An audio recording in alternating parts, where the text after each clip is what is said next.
Okay, we're good to go. All right. The time is now 7:04 p.m. and the date is March 8th, 2021. This is a regular meeting of the Springfield City Council. Will the council and guests please rise for a moment of silence, followed by the Pledge of Allegiance, please.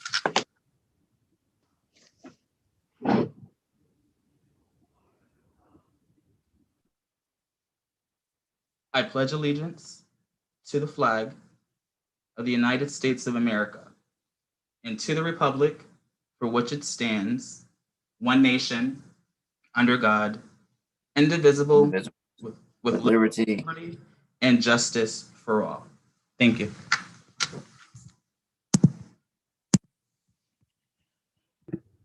Right.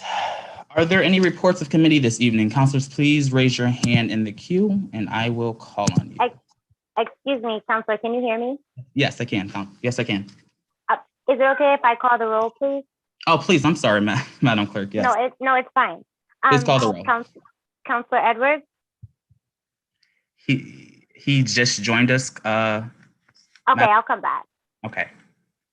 Counselor Letterman? Present. Present. Counselor Allen? Present. Present. Counselor Curran? Present. Present. Counselor Whitfield? Present. Present. Counselor Ramos? Present. Present. Counselor Brown? Present. Present. Counselor Walsh? Present. Present. Counselor Davila? Present. Present. Counselor Fenton? Present. Present. Counselor Hurst? Present. Present. Counselor Williams? Present. And Madam Clerk, can you please recognize Counselor Edwards? Counselor Edwards? Present. Present. All right, thank you.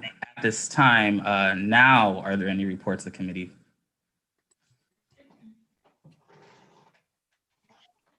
Counselor Brown. Thank you, Mr. President. On February 25th, Economic Developments and the Maintenance Department met with OmniPoint. Counselor Letterman, Counselor Edwards, and Council President Williams yourself was there.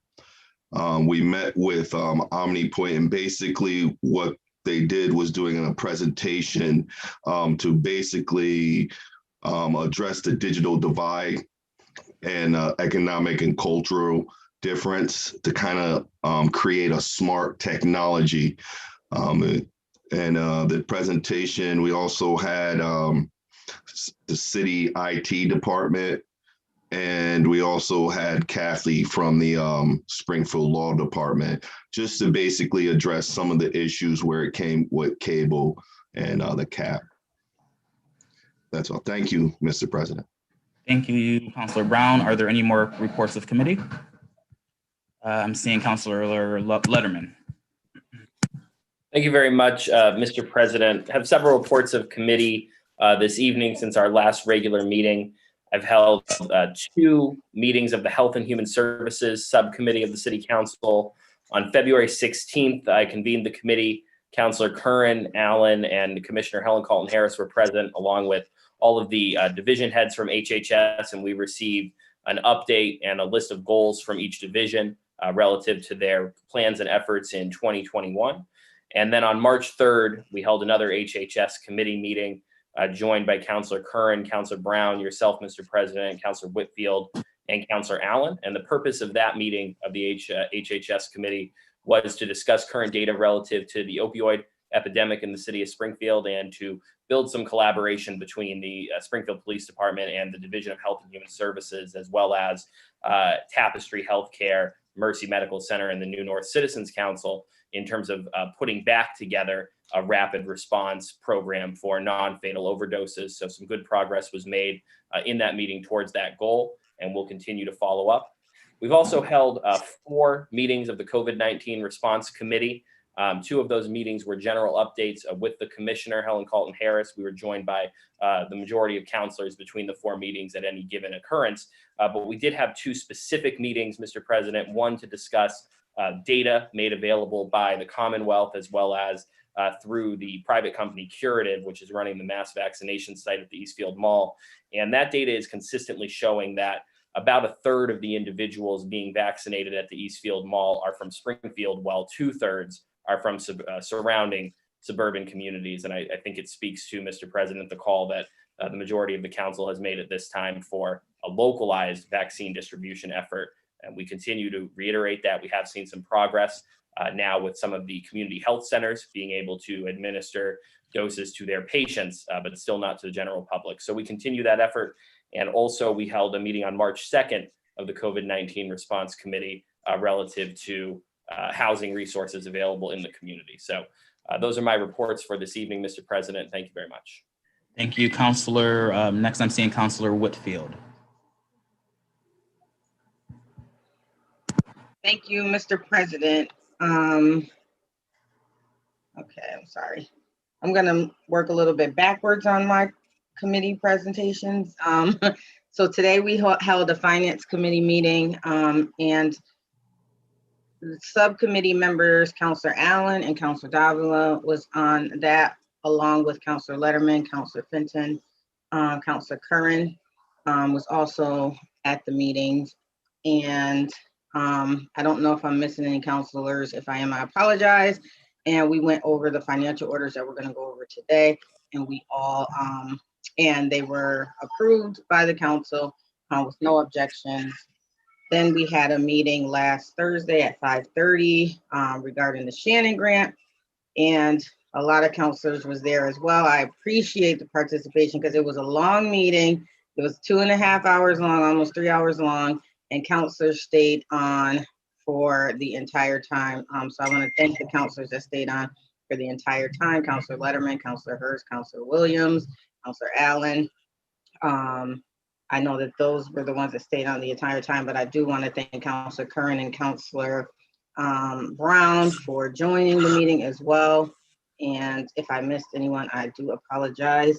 But if we had all participants, all partners of the Shannon grant show up, all but the YWCA, and we were told that because the person who was getting the meeting invite left. Also want to thank Springfield PD for showing up and giving us a report out on the Shannon grant, Sergeant Elliott and Deputy Rupert. And sorry I didn't write down the name of the other sergeant that was there. Sergeant Elliott, can you tell me his name again? Matt Benoit, Sergeant Benoit. Yes, Sergeant Benoit was also present, and they did a fantastic job. And they are going to be making some changes to the Shannon grant, which was great. We also had a community participant that really put some fire under us to make sure that we actually go visit the programs that get funding from the city to make sure that they are indeed doing what they say they are doing as a community partner of the Shannon grant. But it was a fantastic meeting. We found out a lot of information on what all organizations are doing, and they really are doing a lot of work in the community along with Springfield PD. And we learned a lot about the grant process, which was also wonderful. I think Councilor Edwards was there as well. So I don't want to miss you, Councilor Edwards, but I just thank the Springfield PD and all the partnering organizations for staying on for almost 3 hours to talk about the Shannon grant. And that is it, Mr. President. All right, thank you, Whitfield. Councilor Edwards.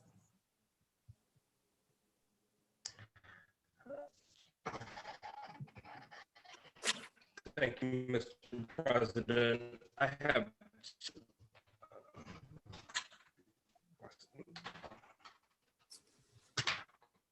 I apologize. I have two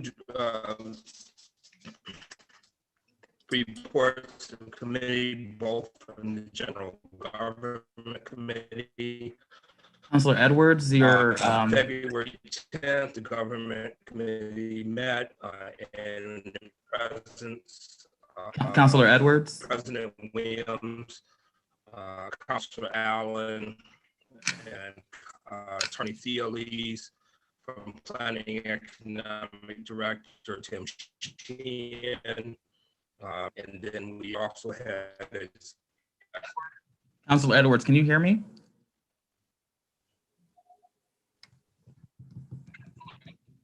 yes. Sorry, Councilor Edwards, Can you hear me? yeah, it's coming in and out. I'm not sure if I might not be Hello? the only one, but Councilor Edwards.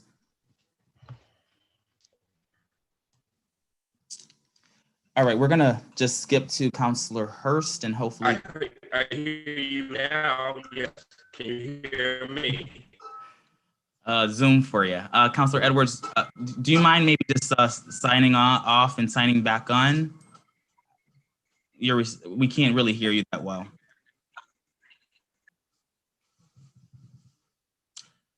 Councilor Hurst, we'll jump to you and hopefully jump back.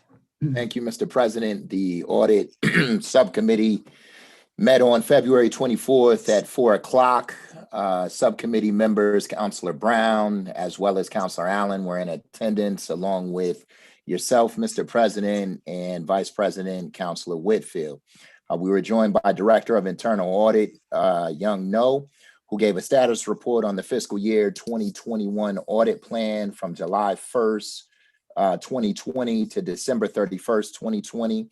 He also presented to the subcommittee the audit goals for fiscal year 2022.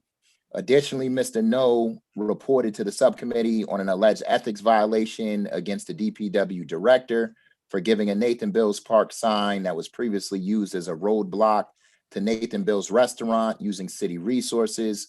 While Mr. No did not find that the director of DPW violated any ethics laws, he did find that the director did not comply with the city ordinance around disposal of obsolete material. Since that time, Mr. No has informed all department heads as to how to properly dispose of obsolete materials. And then finally, we had a brief discussion about the proposed audit on city contracts. And as opposed to moving forward with an audit at this time, I thought it was best to get a few basic questions answered, which hopefully will be answered for the subcommittee next week at our next meeting.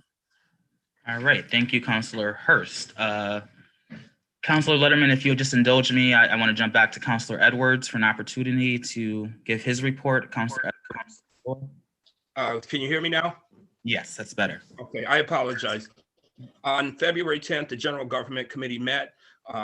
We established quorum with the presence of Councilor Williams, President Williams, and then also in attendance was Councilor Allen, Attorney Theoles from Planning and Economic Director Tim Sheehan, and as our guests, we had the Association of Black Business Professionals represented by Dave Maynard, and we had a presentation by Jennifer Little Greer, Executive Director of the Minority Construction Council. The purpose of the meeting was to have a discussion about access to the construction trades within the city by minority contractors, and our hope is to apply for CDBG eligible funds to establish an office here in the city of Springfield to promote minority participation in bidding for construction in Springfield and the surrounding areas by minorities. On March 2nd, the General Government Committee also met, and we established quorum by the presence of the President, Councilor Williams, and also in attendance was Councilors Hurst, Walsh, Davila, Allen, Fenton, Letterman, Whitfield, Brown, and Curran. Attorney Moore was there as well as our election commissioner, Gladys O'Reilly. The purpose of the meeting was an explanation of the procedures for the Ward 1 vacancy selection and the recommendation of the committee as established by my presence and as with the President, Councilor Williams, was for the acceptance for the proposals to be presented by that the proposals as presented by the President be accepted by the Committee of the Whole. And that's all I have. All right, thank you, Councilor Edwards. Councilor Whitfield, if you can indulge me, Councilor Letterman had his hand up. Councilor Letterman.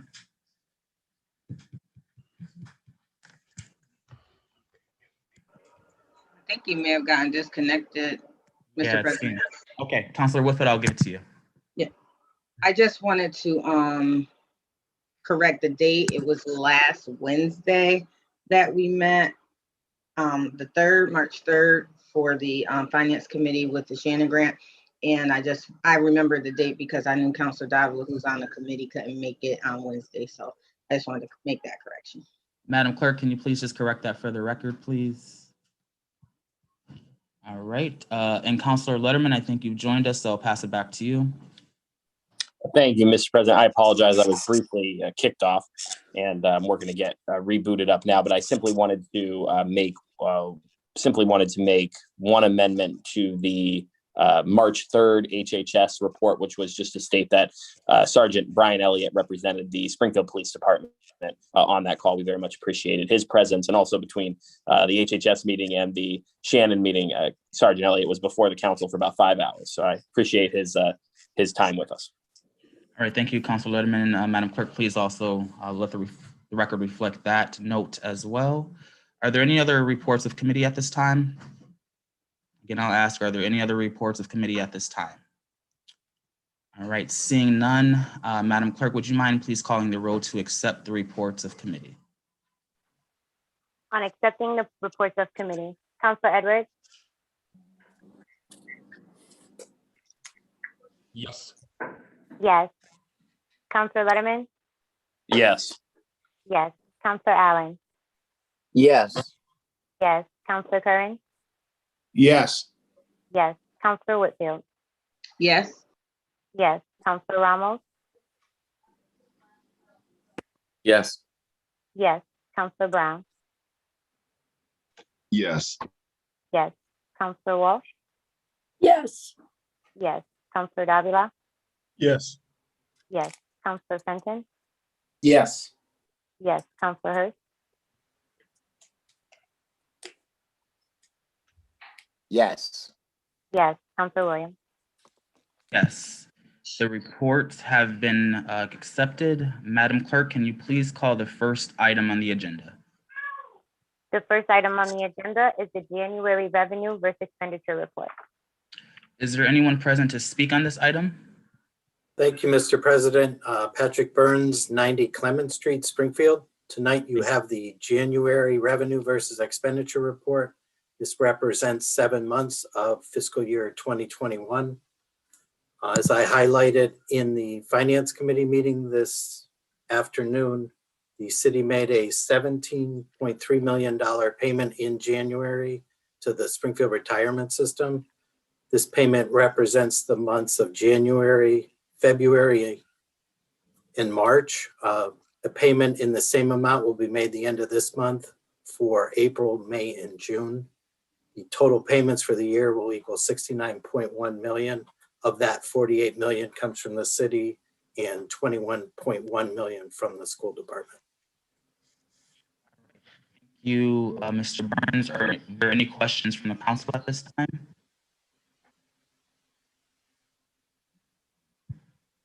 Again, I'll ask any other questions from the council at this time. All right, seeing none, Madam Clerk, can you please call the roll to accept the report? On accepting the report, Councilor Edwards, Yes. yes. Councilor Letterman, Yes. yes. Councilor Allen, Yes. yes. Councilor Curran, Yes. yes. Councilor Whitfield, Yes. yes. Councilor Ramos, Yes. yes. Councilor Brown, Yes. yes. Councilor Walsh, Yes. yes. Councilor Davila, Yes. yes. Councilor Fenton, Yes. yes. Councilor Hurst, Yes. yes. Councilor Williams, Yes, the report has been accepted. Madam Clerk, can you please call the next item on the agenda? the next item on the agenda is the Ward 1 vacancy selection by City Council. All right. Thank you, council body, for first your presence as well as all of our candidates here. Before we get started, I want to share that candidate Valerie Gonzalez, who of course is on the call this evening, has withdrew her name from consideration to be the next Ward 1 councilor. I've certainly circulated that correspondence she has sent to the council. So we will move forward. And I also which is actually hot off the press, if you will. I just received a direct message from candidate Hussein Abdi, and I would read that just for the purposes of reading that into the record at this time. He states, I just wanted to make sure that unfortunately I will be moving to a different ward, but I still wanted to say a couple things I just found out a week ago. So I will proceed that to say that Hussein Abdi is also withdrawing his name from consideration for the Ward 1 race. And I know that both of the individuals that I mentioned are on the call at this time. And I know this is not, stated procedure, but because they are on the call, I would like to give them each a minute, if they would so, with no objection, so have it, an opportunity just to, kind of send their well wishes for the rest of the process to ensue. So if there is no objection, I will allow, again, those two who have drawn to just make a comment.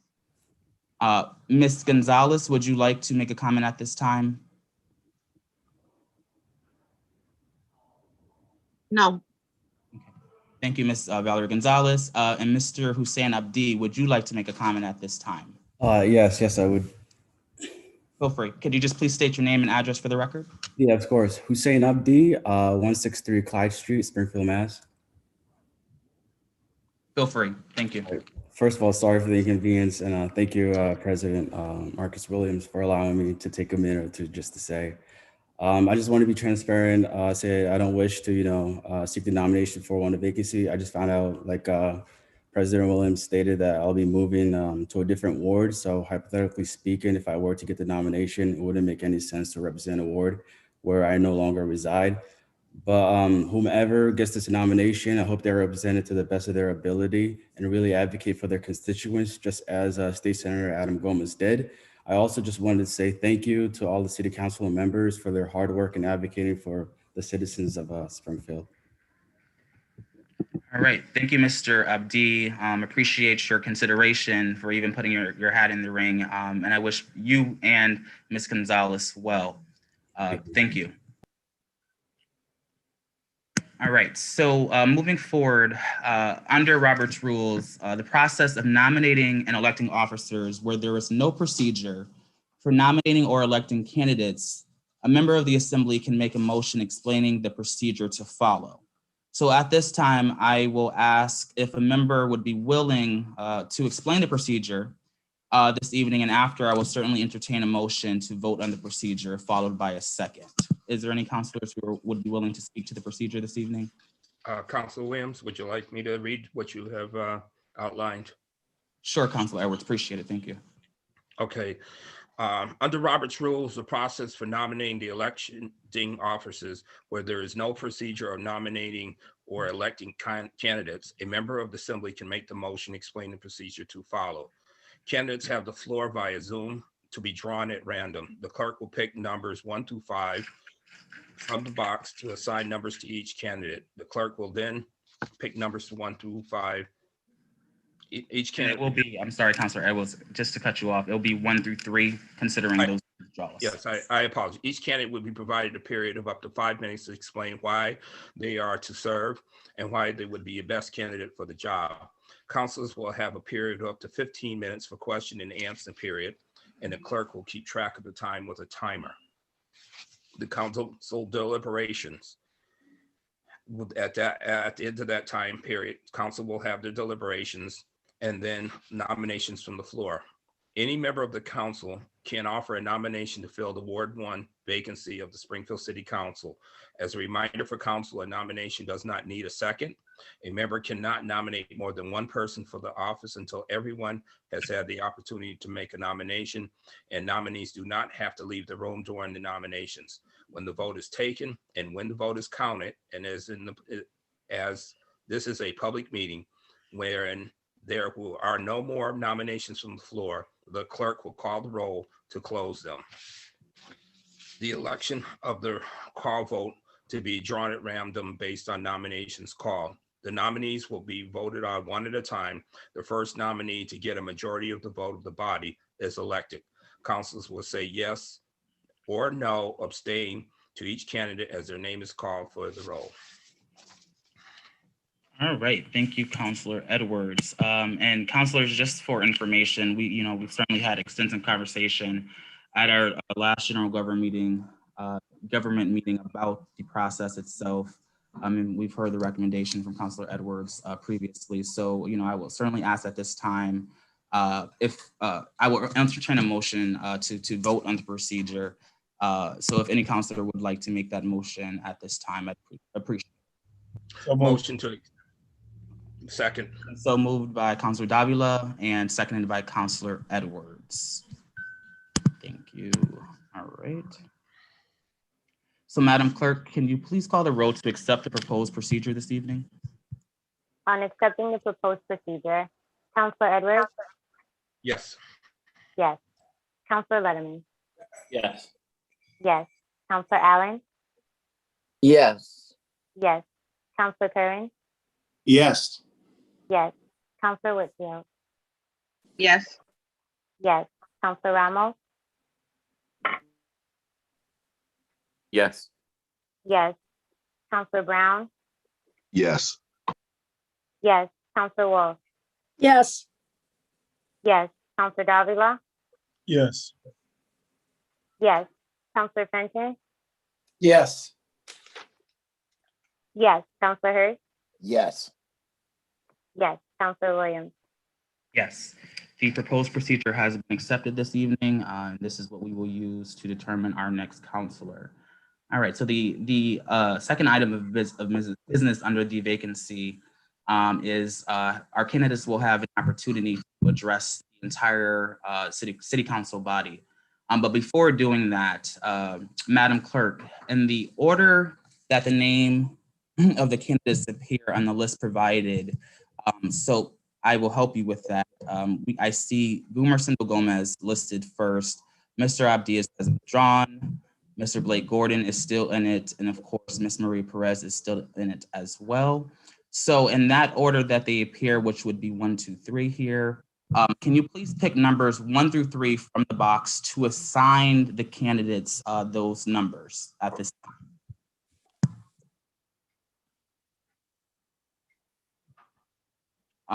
Madam Clerk, you're unmuted. You're mute. Thank you, Counselor. So I have the cigar box that the counselors use to select their seats at the beginning of each legislative year. I have numbers 1 through 3 here. What I'm going to do is flip the numbers over and take the box so everyone can see it.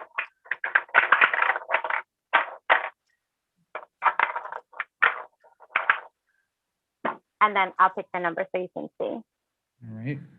So the first number is number 2. So Mr. Gomez, you are candidate number 2.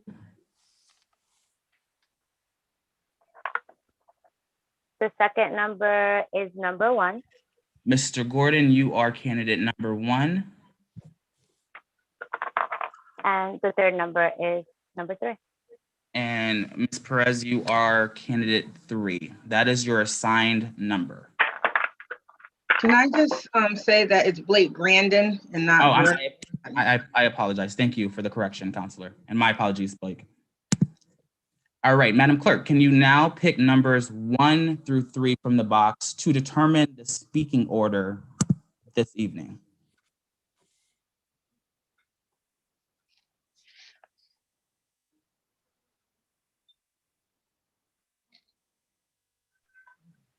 Okay, so I'm going to take them up again. And the first number is number 3.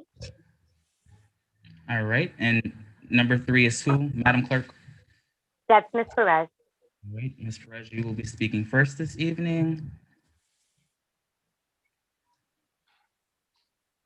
Then followed by?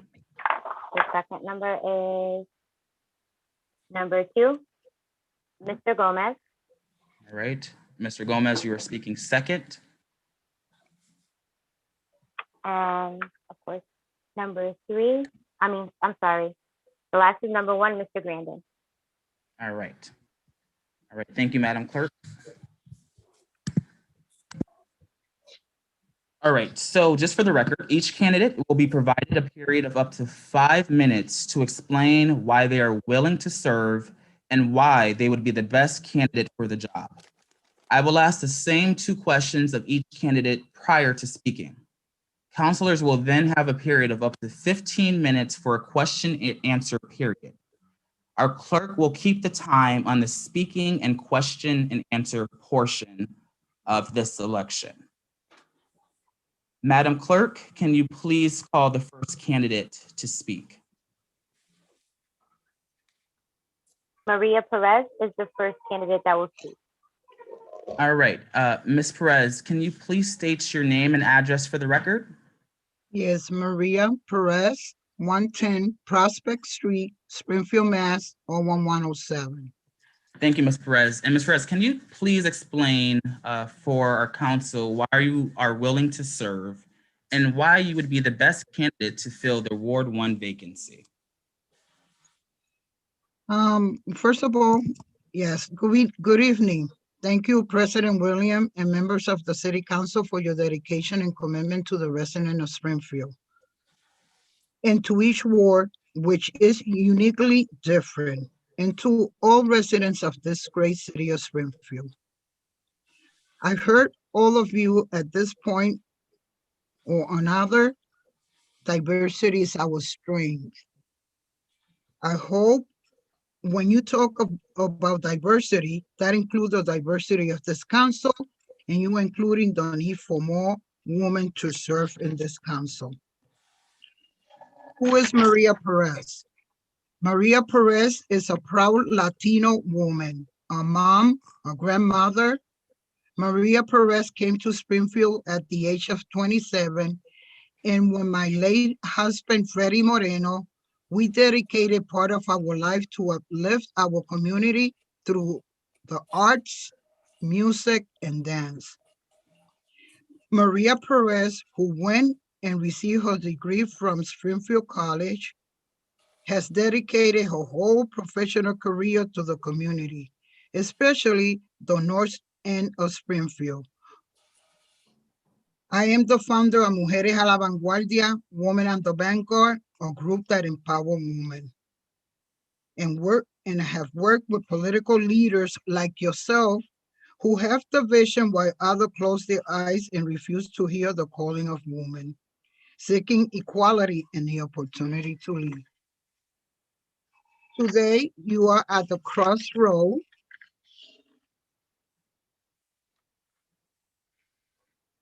and you are going to be influenced by people in political position trying to accommodate their self-interest and family member to the city council.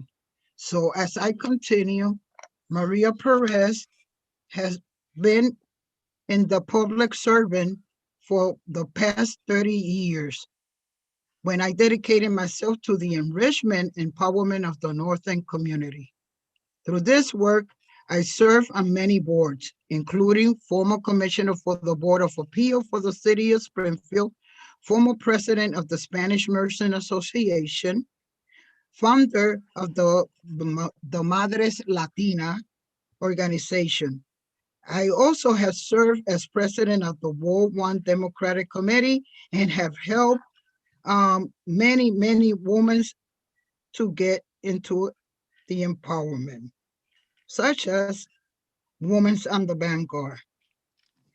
I'm also at the Springfield Partners for Community Action Executive Board.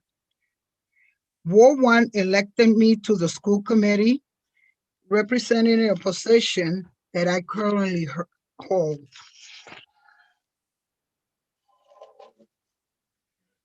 Which afforded me the opportunity to bring resources and experience that have enhanced all citizens as well as educators and students in the public school.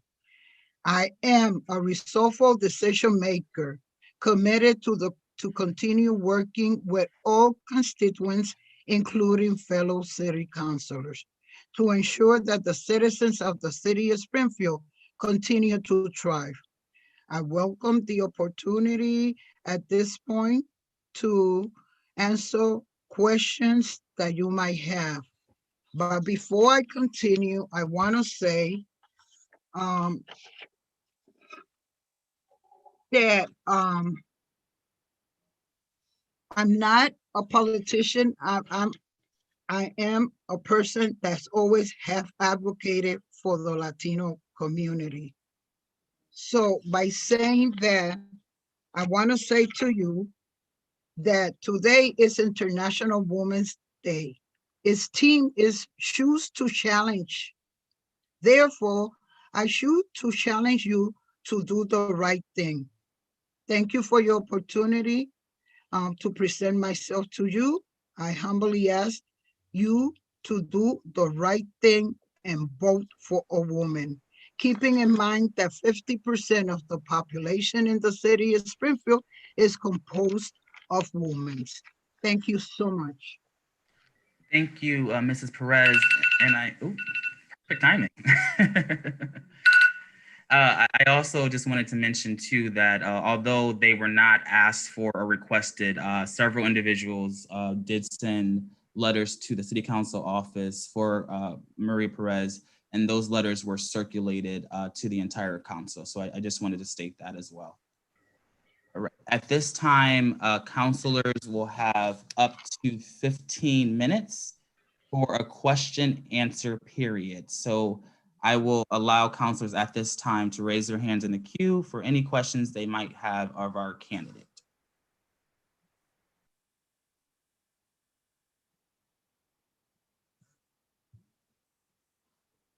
I'll ask, are there any other questions? Okay. Councilor Walsh. Thank you, Mr. President, and thank you, Maria Perez, for your presentation. I'm going to ask each candidate the same question as you indicated you were going to do the same. But I'd like to know what you think are the major concerns in the North End that you would be working with on the city council. Well, one of the biggest concerns is health disparity, specifically among minority women. That's one of the concerns that we have. Another concern that I have is the housing situation. And in the other area that I'm looking to work hardly, which I am, but from a point that that I could work as a team with other city councilors, is the economic development of the North End of Springfield. Thank you. Thank you, Ms. Perez, and thank you, Councilor. Are there any other questions at this time for the candidate? Councilor Hurst. Thank you, Mr. President.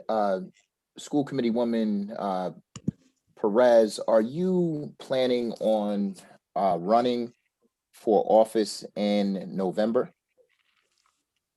Yeah, yes, I am planning a run. There's no secret that I am. And I hope that because I'm running in November, that does not prevent me to be considered for the position that today that I'm seeking. I think that whatever position you are in life, you learn from it. And I think that this will be a learning experience to see from one angle. So when I get elected, hopefully to the position, I will have the knowledge that is required to be a city councilor. Thank you. Thank you, Mr. President. Thank you, Councilor Hurst, and thank you, Ms. Perez again. Are there any other questions from the council at this time? Again, I'll ask, are there any other questions from the council at this time?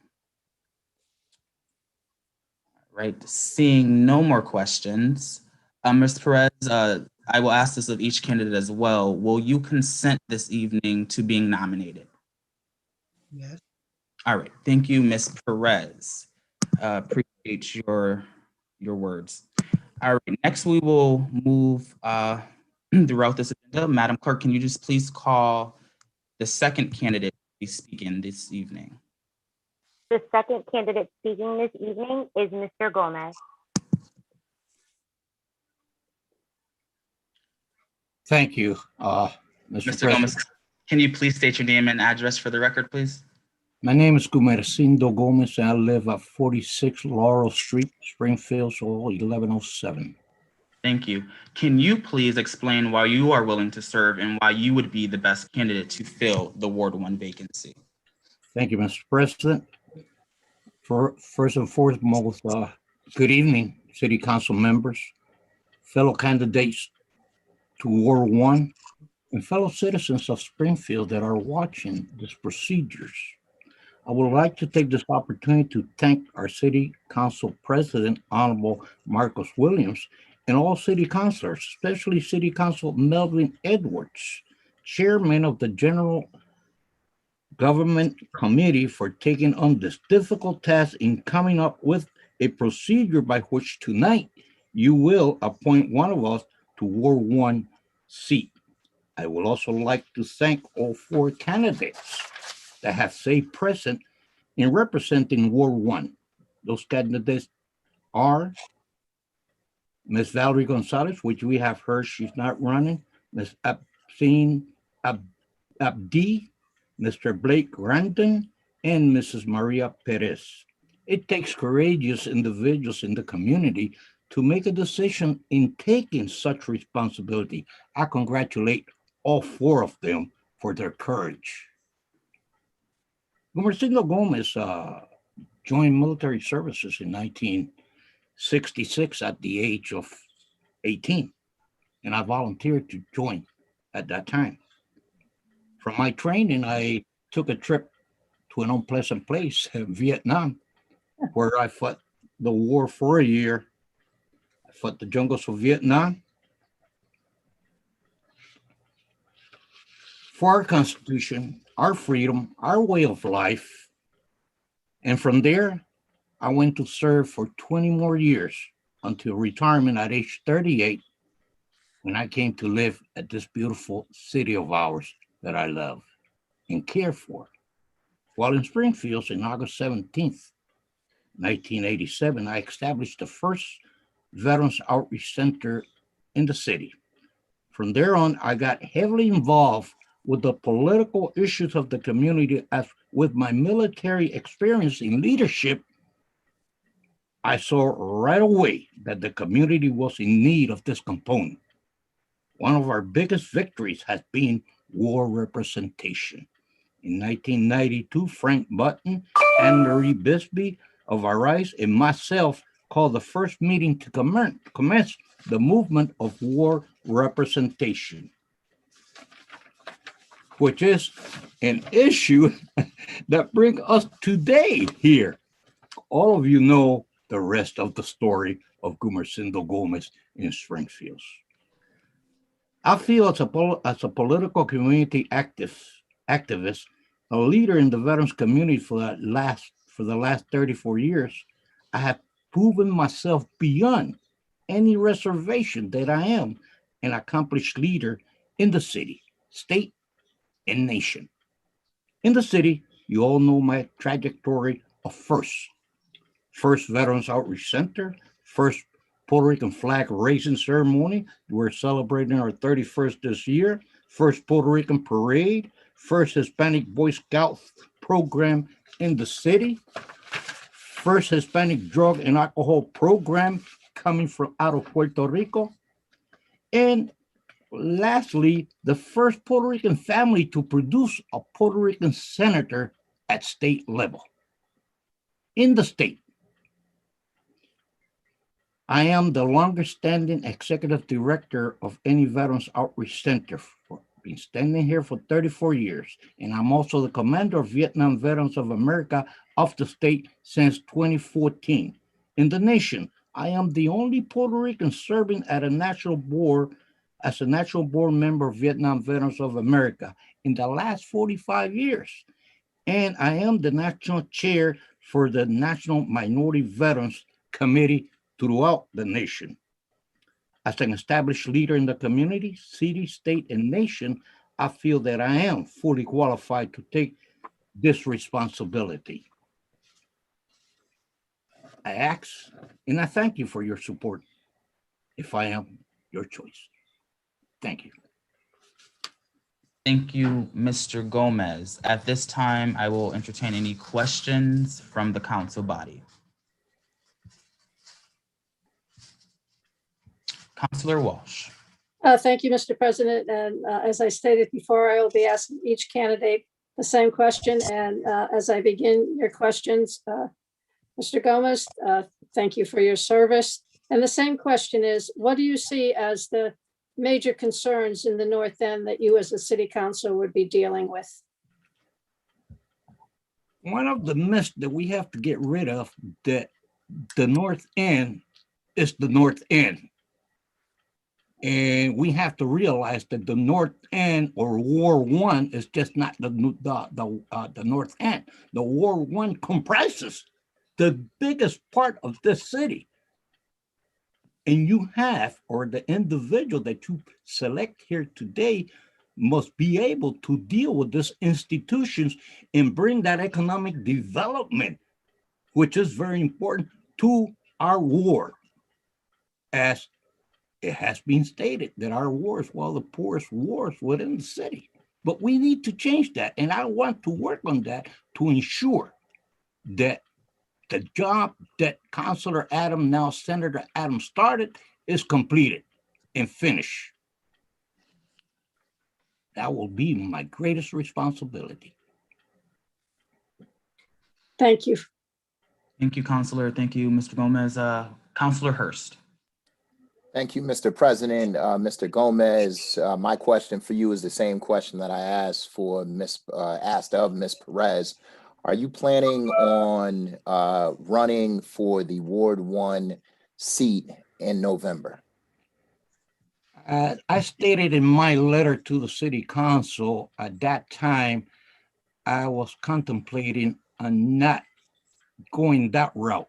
But at this time, and seeing what is happening within, I'm going to leave that door open, because I don't believe it's a prerequisite for you councilors to choose a candidate or appoint a candidate. We have already a member of this group that has already taken papers to run for that and has stated that she will run for that position. So I am leaving that door open for myself. Thank you. Thank you, Councilor Hurst. Are there any other questions at this time? Again, I will ask, are there any other questions at this time? All right, seeing none, Mr. Gomez, like I will ask the other two candidates, will you consent to being nominated this evening? Yes, I do. All right, thank you, Mr. Gomez. Moving along, Madam Clerk, can you please call our final and remaining candidate, Blake Grandin?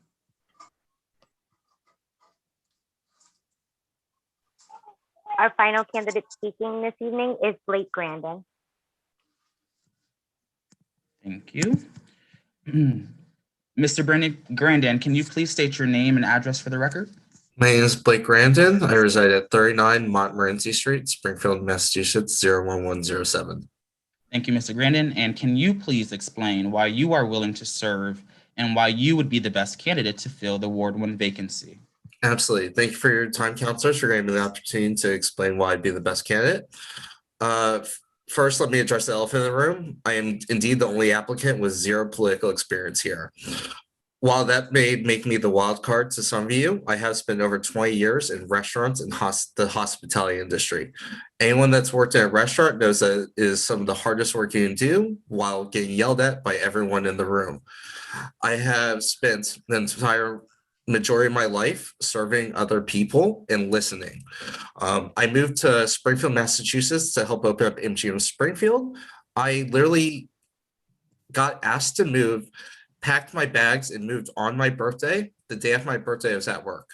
I wasted zero time helping to turn around what I saw as an opportunity of a lifetime to bring world-class cuisine to Springfield, Massachusetts. My biggest belief in leadership is servant leadership. I don't believe in just saying what needs to get done. I believe in listening to my constituents and listening to my employees and coworkers to have the best outcome for everyone. I believe in being the hardest working person in the room, even if that makes me a sucker to some people. I refuse to sit back and not get my hands dirty. At MGM Springfield, I started off at Calmare. I was a front of the house manager. Our pizza chef quit opening night. Anybody that was at the casino opening night understands why. Lines were insanely long. I then spent the next 6 months on a 600-degree pizza oven burning my hands. Previous job I had, I got hit by a truck. I still showed up on day one early. I refuse to call it quits, and I will continue to be a call to action. When I moved up here, I took a massive pay cut at the behest of my manager. I could have stayed at MGM National Harbor, where I was one of the top servers for MGM International. I moved to the north end of Springfield because it was a great opportunity. I bought a house blind without even seeing the place. And I love the neighborhood I live in. I prefer to shop locally at the local Medina's market rather than going to Stop and Shop. Not that there's anything wrong with big retail stores. That's why Alex Dixon, the previous general manager of MGM Springfield, actually sent me an endorsement letter, which I'd be more than happy to forward to you afterwards. In his words, having helped open to MGM Springfield as a leader of Calmare Tap Sports Bar, he exhibits professionalism that can extend to serving the people in North End Springfield and Massachusetts. I don't make any presumptions about what I can change as an interim counselor. However, I will listen to my constituents to put together an action plan for the incoming counselor or whoever takes my place afterwards. Again, while on paper I may not be the most qualified candidate, I do feel like being the most qualified candidate is not always a good thing. I always equate that with being the smartest person in the room. Are you the smartest person in the room on paper, or the smartest person in the room because you surround yourself with smarter people? I have very little interest in politics. However, I have a large interest in business and economic development. That's why I want to serve. It's not about politics. It's about making the North End a better place. Thank you, Mr. Grandin. At this time, I will open up the floor to council members for any questions. Councilor Walsh.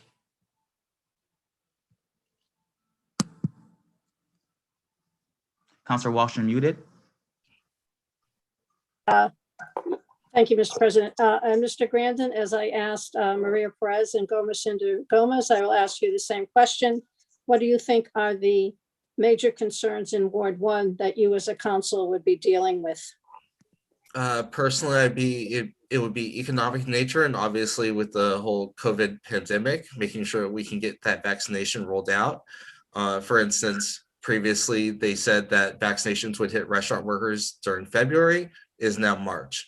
I feel like we can advocate for quicker vaccination. I do believe that it would be presumptuous of me to advocate what needs to happen without listening to more of the constituents. I do believe bringing world-class dining to the North End would be a priority if I was given the opportunity. Thank you. Thank you, Councilor. Councilor Hurst. Thank you, Mr. President. Mr. Grandin, my question is the same as the question that I asked the other two candidates. Are you planning on running for election in November? At this time, I have no interest in running. However, should the constituents want me to run, I would entertain the idea. I am foremost putting them forward first. Thank you. Right. Thank you, Councilor and Mr. Grandin, for your comments. And Mr. Grandin, like I've asked the other candidates, will you consent to being nominated this evening as well? Yes. All right. Thank you. All right. So we've heard from all three candidates. At this time, I will allow for any deliberation amongst the council body at this time. So no involvement from the candidates at this time. Council deliberation amongst the city council body. Would any councilor like to make a comment? Councilor Brown.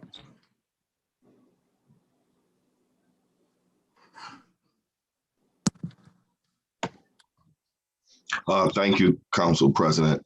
I just want to commend you on running a very open and transparent process. I want to give you my compliments on running a fair process and because I have firsthand experience of how important ward representation is. So I do commend you on running a very transparent process. Thank you, Mr. President. Thank you, Councilor. Councilor Whitfield. Thank you, Mr. President. I want to echo what Councilor Brown said about the process. Thank you for the hard work you did behind the scenes, you and Councilor Edwards, for the process and having the meeting ahead of time so we will understand the process. It was wonderfully put together. And Attorney Moore, thank you for assisting as well. I just wanted to say to the candidates that you all did a fantastic job. Thank you for throwing your hat in the ring. It could be very nerve-wracking. It could be, it just takes a lot of courage to do what you all are doing today. I think all of you bring great contributions to the community. Regardless of what happened, I know that you will all continue to bring these contributions to the community because the community and the North End really needs you. The city of Springfield really needs you all. And so I just wanted to say thank you for even throwing yourselves out there because it's not easy. And if you do decide to run, you're going to see it's even harder than people think. It may look glorified, but it's really not. You really got to have your heart into it, and you really got to want to help people because people will push you to the level that you don't have a choice but to help and jump in some instances. So I just want to say thank you to you all for even taking a step to put yourselves out there like this. Thank you, Councilor Whitfield. Councilor Allen. Thanks, Mr. President. Just wanted to do similar to what Councilor Whitfield did is thank all three of you, Maria Perez, Gumersindo Gomez, and Blake Grandin for stepping out, for being interested in representing your community, for having the courage to be here tonight, and to just take that risk, take that leap forward to try to continue to work in your community as you have up till now.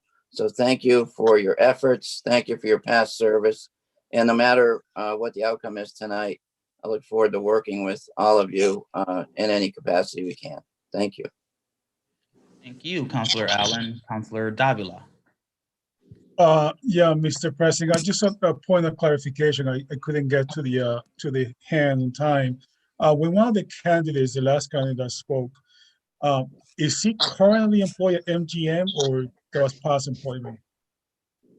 At this time, Mr. Grandin, I will allow you to answer that question. I left MGM on good terms at the end of 2019 to pursue a career with Norwegian Cruise Lines to further my experience. I do plan to return to MGM at some point in the future, but I did leave their employment. Thank you, Mr. Grandin. Mr. President, I do have a question, but perhaps it's more to the attorneys in terms of so that we can make a full decision and everybody is fully aware. Mr. President, it is my understanding that we elected officials, along with department heads, are required by ordinance to have a cool-off period to work at the casino. Given that, Mr. President, how that may potentially impact Mr. Grandin, we just want to make sure that we are clear, since if he was chosen today, he will still be subject to the same cool-off period. Thank you, Councilor Davila. And yes, there is an ordinance on the book. I believe it was initially sponsored by Councilor Fenton regarding, working for MGM, a casino of that nature, and kind of the limitations that are set on us as elected members of the city. Attorney Moore, I will offer you the opportunity to kind of maybe double down on that if you'd like at this time. Sure, Mr. President. Perhaps Councilor Fenton will want to fill in the details on exactly what that ordinance says. I could punch it up, but a little heads up, I probably could have had it in front of me already. So, yeah, Councilor Fenton, I'll certainly allow you the floor if you'd like to. Yep, I would be happy to. So it puts a restriction on how long after leaving city employment a city councilor can work for the casino. So that would be a prohibited activity. That will be 3 years, Councilor Fenton? 3 years. All right, thank you, Mr. President. Just to make sure that Mr. Grandin is fully aware of that as well. Appreciate that, Councilor Davila. Thank you. Thank you for that information. Are there any other comments or deliberation amongst the council at this time? Councilor Letterman. Thank you very much, Mr. President. I simply wanted to also thank yourself, Mr. President, and Councilor Edwards for your work. This is a very unique situation that the City Council finds itself in. It's a very serious situation that the City Council finds itself in terms of our responsibility now to ensure that Ward 1 has a representative on the City Council as they deserve. But certainly one that the City Council tried numerous times prior to my tenure here to avoid through special legislation. And I know that Councilor Davila and Councilor Fenton are working on additional special legislation that hopefully will pass to empower the people of Ward 1 if there is ever a future situation like this, either in Ward 1 or in any of the wards.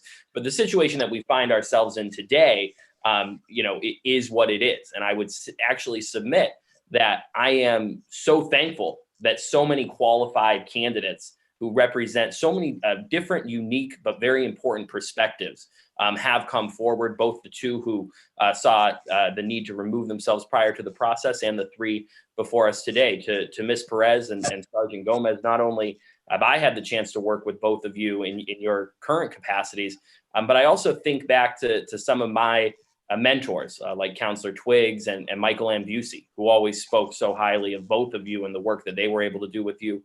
And to our newcomer, Mr. Grandin, I think that you brought forward a really refreshing and important perspective that, to put it as you did, is a little bit different, but very much needed in this conversation. So regardless of the outcome of the vote this evening, I'm very confident that the people of Ward 1 will be served well in the year ahead. And I just want to express my appreciation and thanks to all of the candidates for coming forward this evening.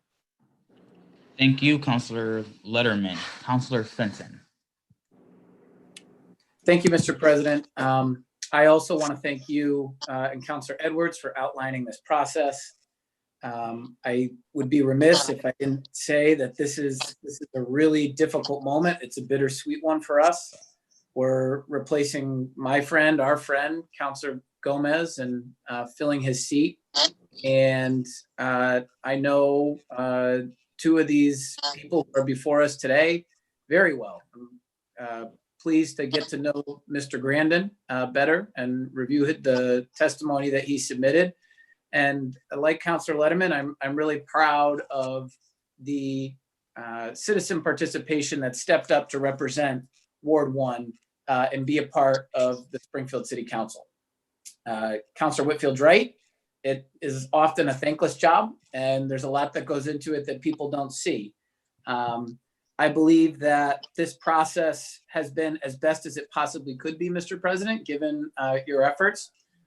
But I do believe that going forward, we should take steps to ensure that the council isn't playing this very uncomfortable role of filling the vacancy. And so I will again be introducing legislation, as I did on 2 prior occasions, which was passed by this body, to change the process for replacing ward councilors after we make this selection this evening. This is going to be a really difficult choice. Like I said, 2 of these folks I know personally and have a very long history with, and I want to reiterate that everyone here tonight is qualified and able, and I'll be proud to call any one of you my colleague after this evening. I do think that the process is one that is going to be requiring that we select the next person who's going to sit with us. And as uncomfortable as that is, that's the job that we were elected to do. And so we'll do it here tonight. And with that, I want to thank everybody for their participation and wish all the candidates good luck. Thank you, Councilor Fenton. Councilor Ramos. President, thank you. And thank you to everyone participating in this process this evening. Just want to say for the record that I wholeheartedly support Councilor Fenton's initiative to propose or to reintroduce his ordinance to fix what I believe is unfortunately not a very democratic process. One of the reasons why I decided to stay on and complete my term on the city council is because I wanted the voters to select my replacement once I leave office. And I wish that that was the case. We shouldn't have to make this decision. The voters of Ward 1 should select who the Ward 1 representative should be, not 12 city councilors. Unfortunately, that's not what's before us this evening. We have to move forward with the process that is in place. So with that said, I just want to thank the three remaining candidates. I don't know Mr. Grandin very well, but I do know Mr. Gomez and Ms. Perez, and I'm thankful to both of them for everything that they've done for the city of Springfield. Both of them have made tremendous contributions to our city, particularly the Latino community in our city. I would not be where I am if not for the contributions of Mr. Gomez and Ms. Perez. So I just want to say thank you for everything that you've done for the city of Springfield, for Ward 1, and for the Latinos everywhere in the city of Springfield. You're both legends in our city, and you deserve that recognition. So thank you both for everything that you do. Thank you, Mr. President. Thank you, Councilor Ramos. Councilor Hurst. Thank you, Mr. President, and I too want to thank you on the process. Well done, smoothly run. In addition, Councilor Edwards, great job as well in the General Government Committee. Councilor Fenton and Councilor Davila, that legislation can't come soon enough. I too don't want to be in a position where we have to choose between three phenomenal candidates. Fortunately, we have to do so this evening. I was looking for my way out. I was looking for someone to give me a resounding no, that they weren't going to run for office in November. Since I did not hear that, you all have made my decision today that much more difficult. I think one of the frustrating things was that I naturally, whoever we select today is going to have an advantage come November, just by being deemed an incumbent. And to me, that is a problem. I was hoping that we would be able to avoid that, but clearly we're not able to do so this evening. And so Councilor Fenton and Councilor Davila, I hope if you don't take it out of our hands altogether, I certainly hope there's some way in which we can include that the next individual or the individual who we have to select will not be a candidate come November.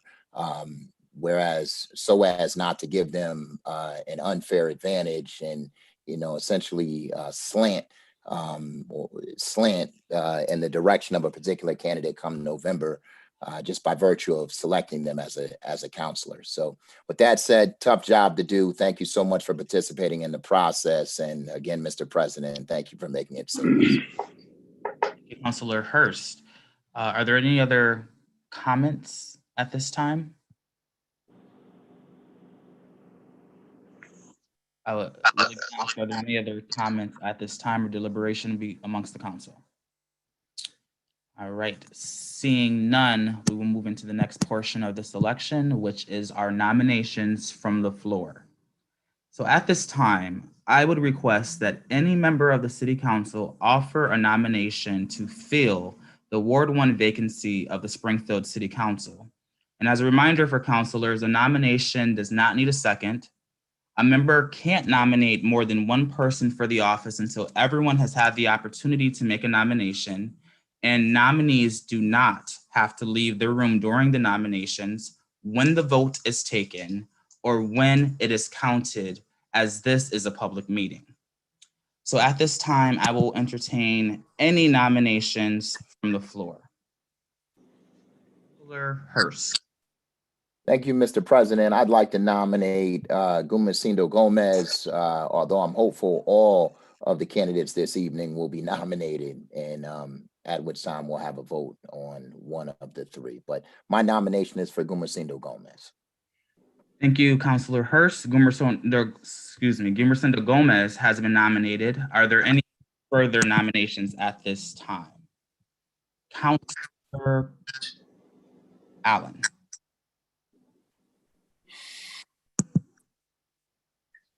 Thanks, Mr. President. I would like to nominate Maria Perez to fill this vacancy. All All right, Maria Perez has been nominated. Are there any further nominations at this time? I will again ask, are there any more nominations at this time? And finally, I will ask, are there any more nominations at this time? Counselor Brown.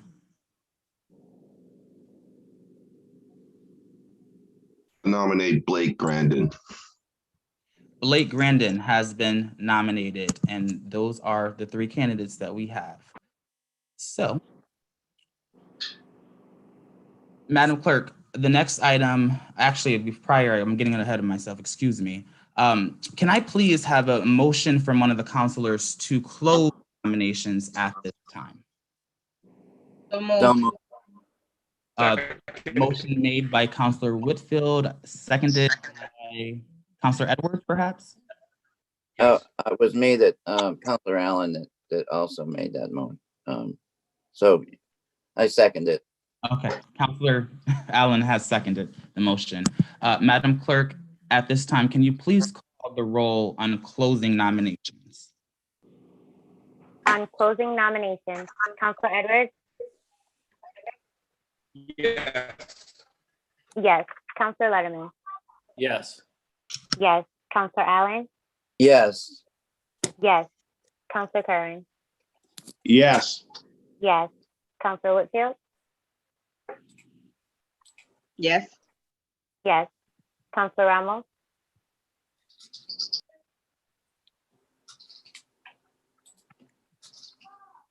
Counselor Ramos? Absent. Counselor Brown? Yes. Yes. Counselor Walsh? Yes. Yes. Counselor Davila? Yes. Yes. Counselor Fenton? Yes. Yes. Counselor Hurst? Yes. Yes. Counselor Williams? Yes. Nominations are now closed. We can move into the next portion of the election, which is the actual election by roll call vote.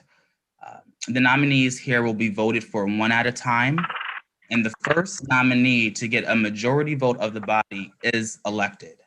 Counselors will say either yes or no, or they can say also abstain to each candidate as their name is called in the row. Madam Clerk, we have three candidates, Ms. Perez, Mr. Gomez, and Mr. Grandin, who have all been nominated.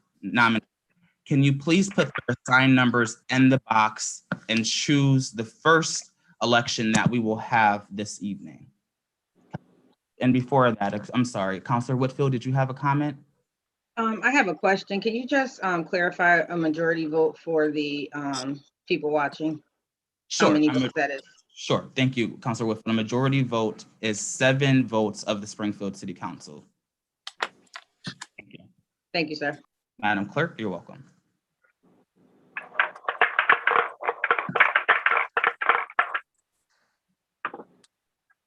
So the first number I selected was number 1. So And- that is yes. Mr. Grandin. All right. So first, we will have the election of Mr. Grandin by a roll call vote. So Madam Clerk, can you please call the roll on electing Blake Grandin as the next Ward 1 City Councilor? On the election of Mr. Grandin as Ward 1 City Councilor, Counselor Edwards? Abstain. Abstain. Counselor Letterman? Madam Clerk, I will respectfully abstain from this round of voting. Abstain. Counselor Allen? No. No. Counselor Curran? Abstain. Abstain. Counselor Whitfield? Abstain. Abstain. Counselor Ramos? Abstain. Abstain. Counselor Brown? Abstain. Abstain. Counselor Walsh? Abstain. Abstain. Counselor Davila? Abstain. Abstain. Counselor Fenton? Abstain. Abstain. Counselor Hurst? Abstain. Abstain. Counselor Williams? I also respectfully abstain. Mr. We Grandin do did not not. have a majority vote. I'm sorry, Council. Thank you, Madam Clerk. So, Madam Clerk, can you please choose another number from the box?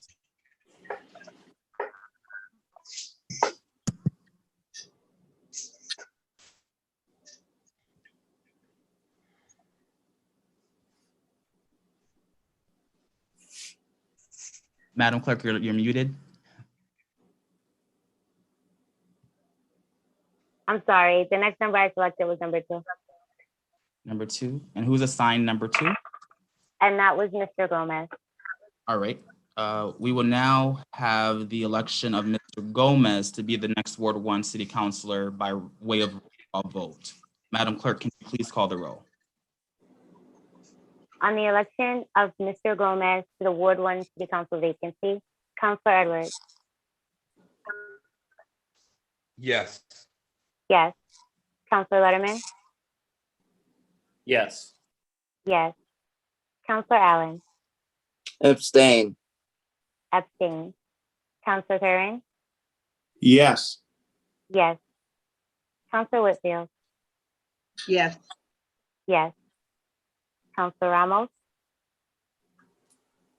Abstain. Abstain. Councilor Brown. Yes. Yes. Councilor Walsh. Yes. Yes. Councilor Davila. Yes. Yes. Councilor Fenton. Abstain. Abstain. Councilor Hurst. Yes. Yes. Councilor Williams. Yes. Yes.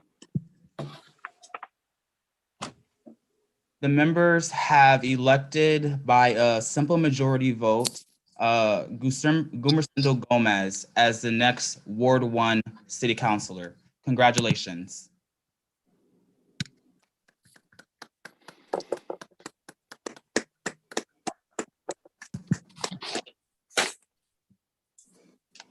First, before we start our regular agenda, I just want to sincerely thank all those who stepped wanting to fill this seat. That very desire to serve is testament to your commitment to the betterment of Ward 1 and the city of Springfield. While one person will be walking away as a Ward 1 city councilor for the next several months, you are all certainly deserving, fortunate to serve with any of you. Kind of election is a rare happenstance in local politics, but as our duty calls for as councilors, we bear the responsibility, as the law describes, to carry out this due diligence. That is true. I wanted to ensure a process that was both fully public, transparent, and fair to those participating. This decision any one of the council members took lightly, but the result yielded the next one city councilor. The time to focus ahead on the business of this city is now. So again, thank you all for participating, and to elect Gumersindo Gomez, again, congratulations to you. Mr. President, if I may. Councilor Letterman and Councilor Davila. Thank you very much, Mr. President. I simply rose to see, I know we do have a pressing business to attend to, but if we might suspend briefly to allow Councilor-elect Gomez to make a statement. Here. Oh, certainly. Councilor-elect Gumersindo Gomez, would you like to speak? Thank you, Mr. President. It's just, it's something I have worked for 34 years, and it took an appointment to get to this body so I can continue to work strong for the city, the ward, and all that I can, as I have been doing for the last 34 years. I promise you guys that I will do the best I can to continue the legacy that Councilor Adam left behind. We cannot allow that legacy to go back to where we were 6 years ago in Ward 1. And I just want to continue that legacy and enhance that legacy for the betterment of the city. Thank you. Thank you from the bottom of my heart. My Lord bless all of you. Thank you, Counselor-elect. And Counselor-elect, just as a point of information, you will be sworn in at your earliest convenience by our city clerk. And any other correspondence that you need to know certainly will be communicated by our elections commissioner and clerks in the office as well. Thank you. Thank you. So the candidates at this time, feel free to drop off the call as we have other business to tend to.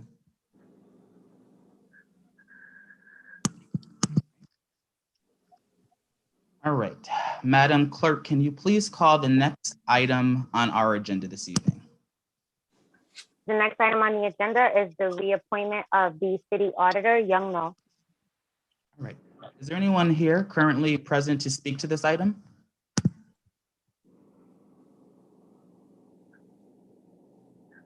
Mr. President, I'm here.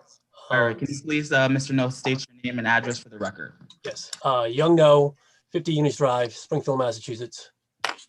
You have the floor. Yes. So first, I want to thank the mayor for my reappointment. I also want to thank city management and city council for their continued support. I look forward to continuing the work of the city's internal audit department.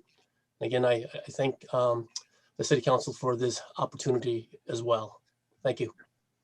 Thank you, Mr. No. Are there any questions from the council at this time? Councilor Fenton. I would just like to say, with respect to Mr. No's nomination for reappointment to city auditor, I was here when we were screening applications, and he has done a terrific job over the course of the last several years. He's always been responsive in my experience to the council, and I find him to be incredibly transparent and effective at the job. So I was thrilled we were able to get him and get him to move to the city. And thank you, Mr. No, for your continued efforts. I'll certainly be supporting your reappointment. Thank you, Councilor Fenton. Councilor Allen. Thanks, Mr. President. I want to reiterate what Councilor Fenton said. I'm on the audit committee this year, and I've attended the audit committee meetings pretty much regularly over the years. Mr. No does a great job, brings a lot of professionalism and respect to the job, works hard, has good answers, and runs a good operation there. So my pleasure to vote for him tonight. Thank you, Councilor Allen. Councilor Letterman. Thank you very much, Mr. President, and thank you, Mr. No, for being here and for your past work and service in the city. I've not served on the audit committee, but I have had a chance to attend audit committee meetings and review your reports. And I was just wondering if, since I think the sort of audit department is not something that a lot of folks in the general public often hear about, if you might just share briefly kind of what you see as the goals for your position in the term ahead. Yes. The goals for our department are threefold. One is to perform performance audits on those departments that are stated in our annual audit plan. So we try to go through each audit department and do audits to, improve efficiency of operation and improve controls. Secondly, we do consulting engagements. We work with management on special projects that they request, and that's all to improve operations. And lastly, we maintain the city's fraud hotline, and we investigate allegations of fraud, waste, and abuse. Thank you so much. Thank you, Councilor. Councilor Whitfield. Thank you, Mr. President. I want to echo the sentiments of my colleagues, Councilor Allen and Councilor Fenton. You do a fantastic job. The audit committee was the first committee that I was assigned to as the chair when I joined the council, and Young No made it so seamless, and he actually, put the fuel to the fire for me to have the meetings, and always professional, always thorough. And whatever we ask for to be audited, if it's within his purview, he gets it done. His team gets it done.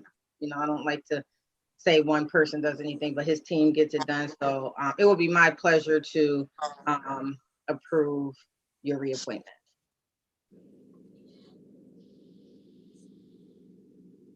Thank you, Councilor Whitfield.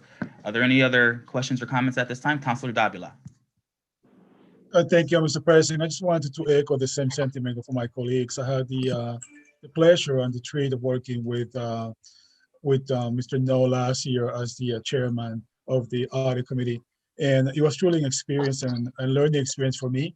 One of the things that I did notice about Mr. No is how much he deeply cares for our city and to ensure that we have the efficiencies necessary to ensure that we are spending the taxpayers' money wisely. So kudos to Mr. Knowles for your reappointment. It will be one of the happiest votes I will be taking today to reappoint you, Mr. No, as the city auditor. Thank you, Mr. President. Thank you, Councilor Davila. Are there any other comments at this time from the council?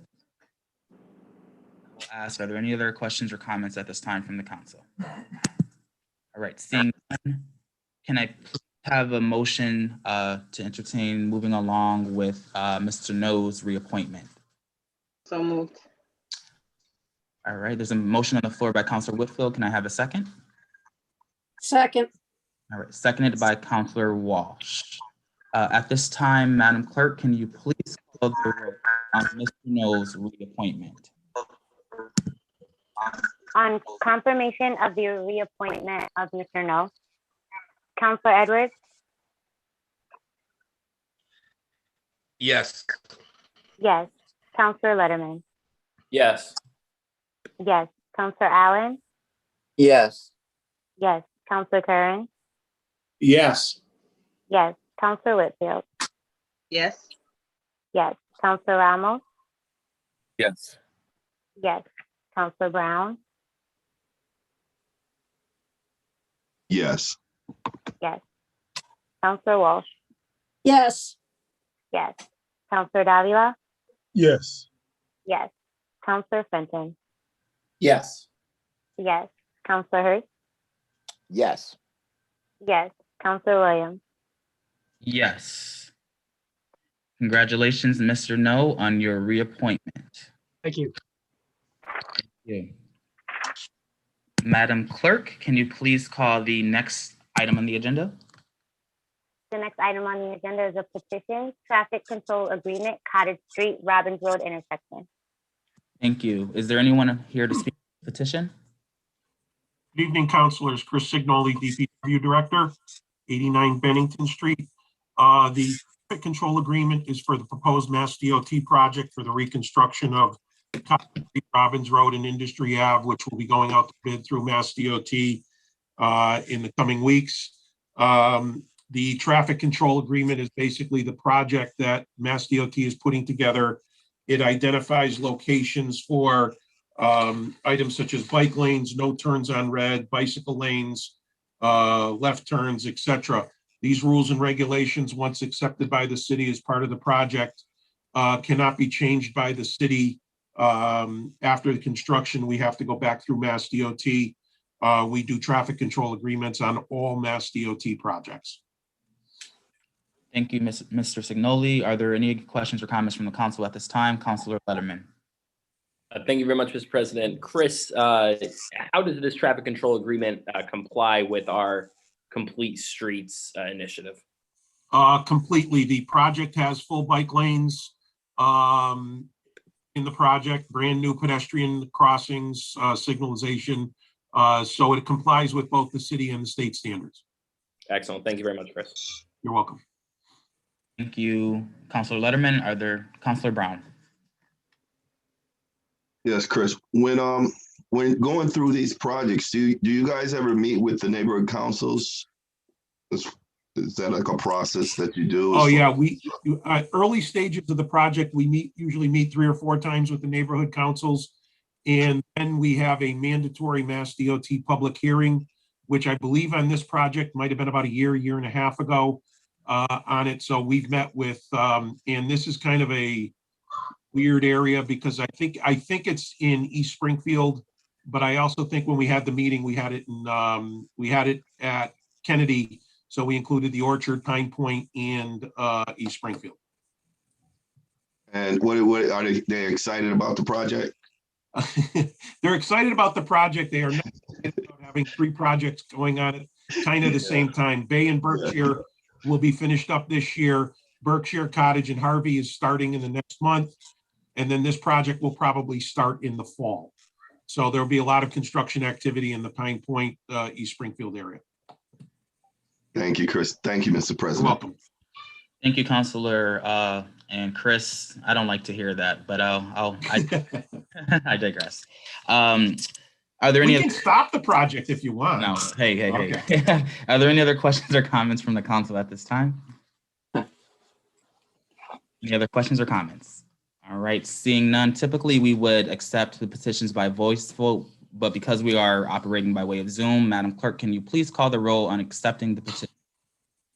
On accepting the petition, Counselor Edwards? Yes. Yes. Counselor Letterman? Yes. Yes. Counselor Allen? Yes. Yes. Counselor Curran? Yes. Yes. Counselor Whitfield? Yes. Yes. Counselor Ramos? Yes. Yes. Counselor Brown? Yes. Yes. Counselor Walsh? Yes. Yes. Counselor Davila? Yes. Yes. Counselor Fenton? Yes. Yes. Counselor Hurst?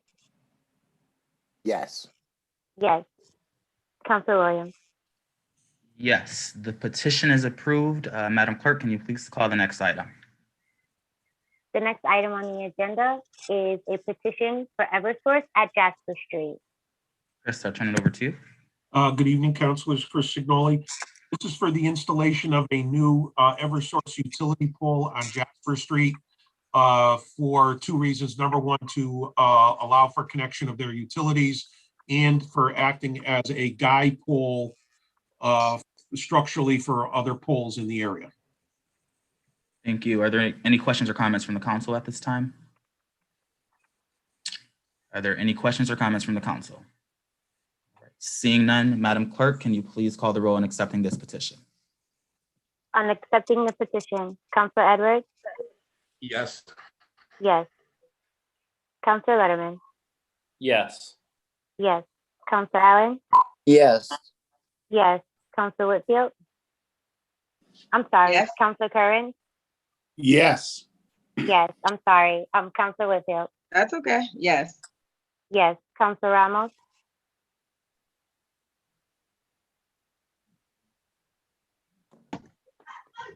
Counselor Ramos?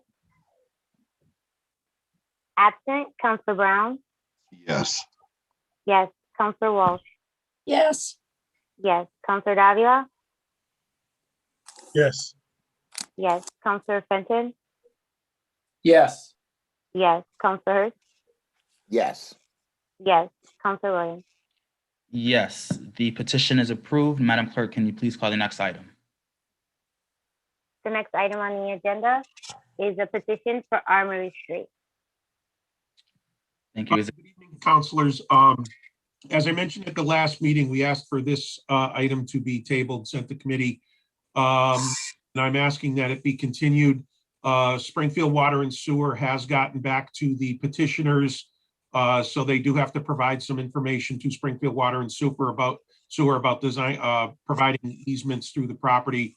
So until that is completed, we will not be able to bring it to a vote. So we will just keep it in committee at this point, if possible.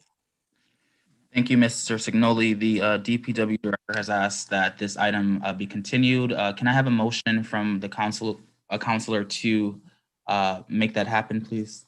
So moved. All right. Motion made by Counselor Letterman, seconded by Counselor Walsh. Madam Clerk, can you please call the next item on the agenda?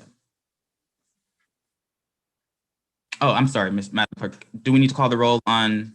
Yes, please. Yes, I apologize. Yes. No, it's fine. I'm continuing the item. Counselor Edwards? Yes. Yes. Counselor Letterman? Yes.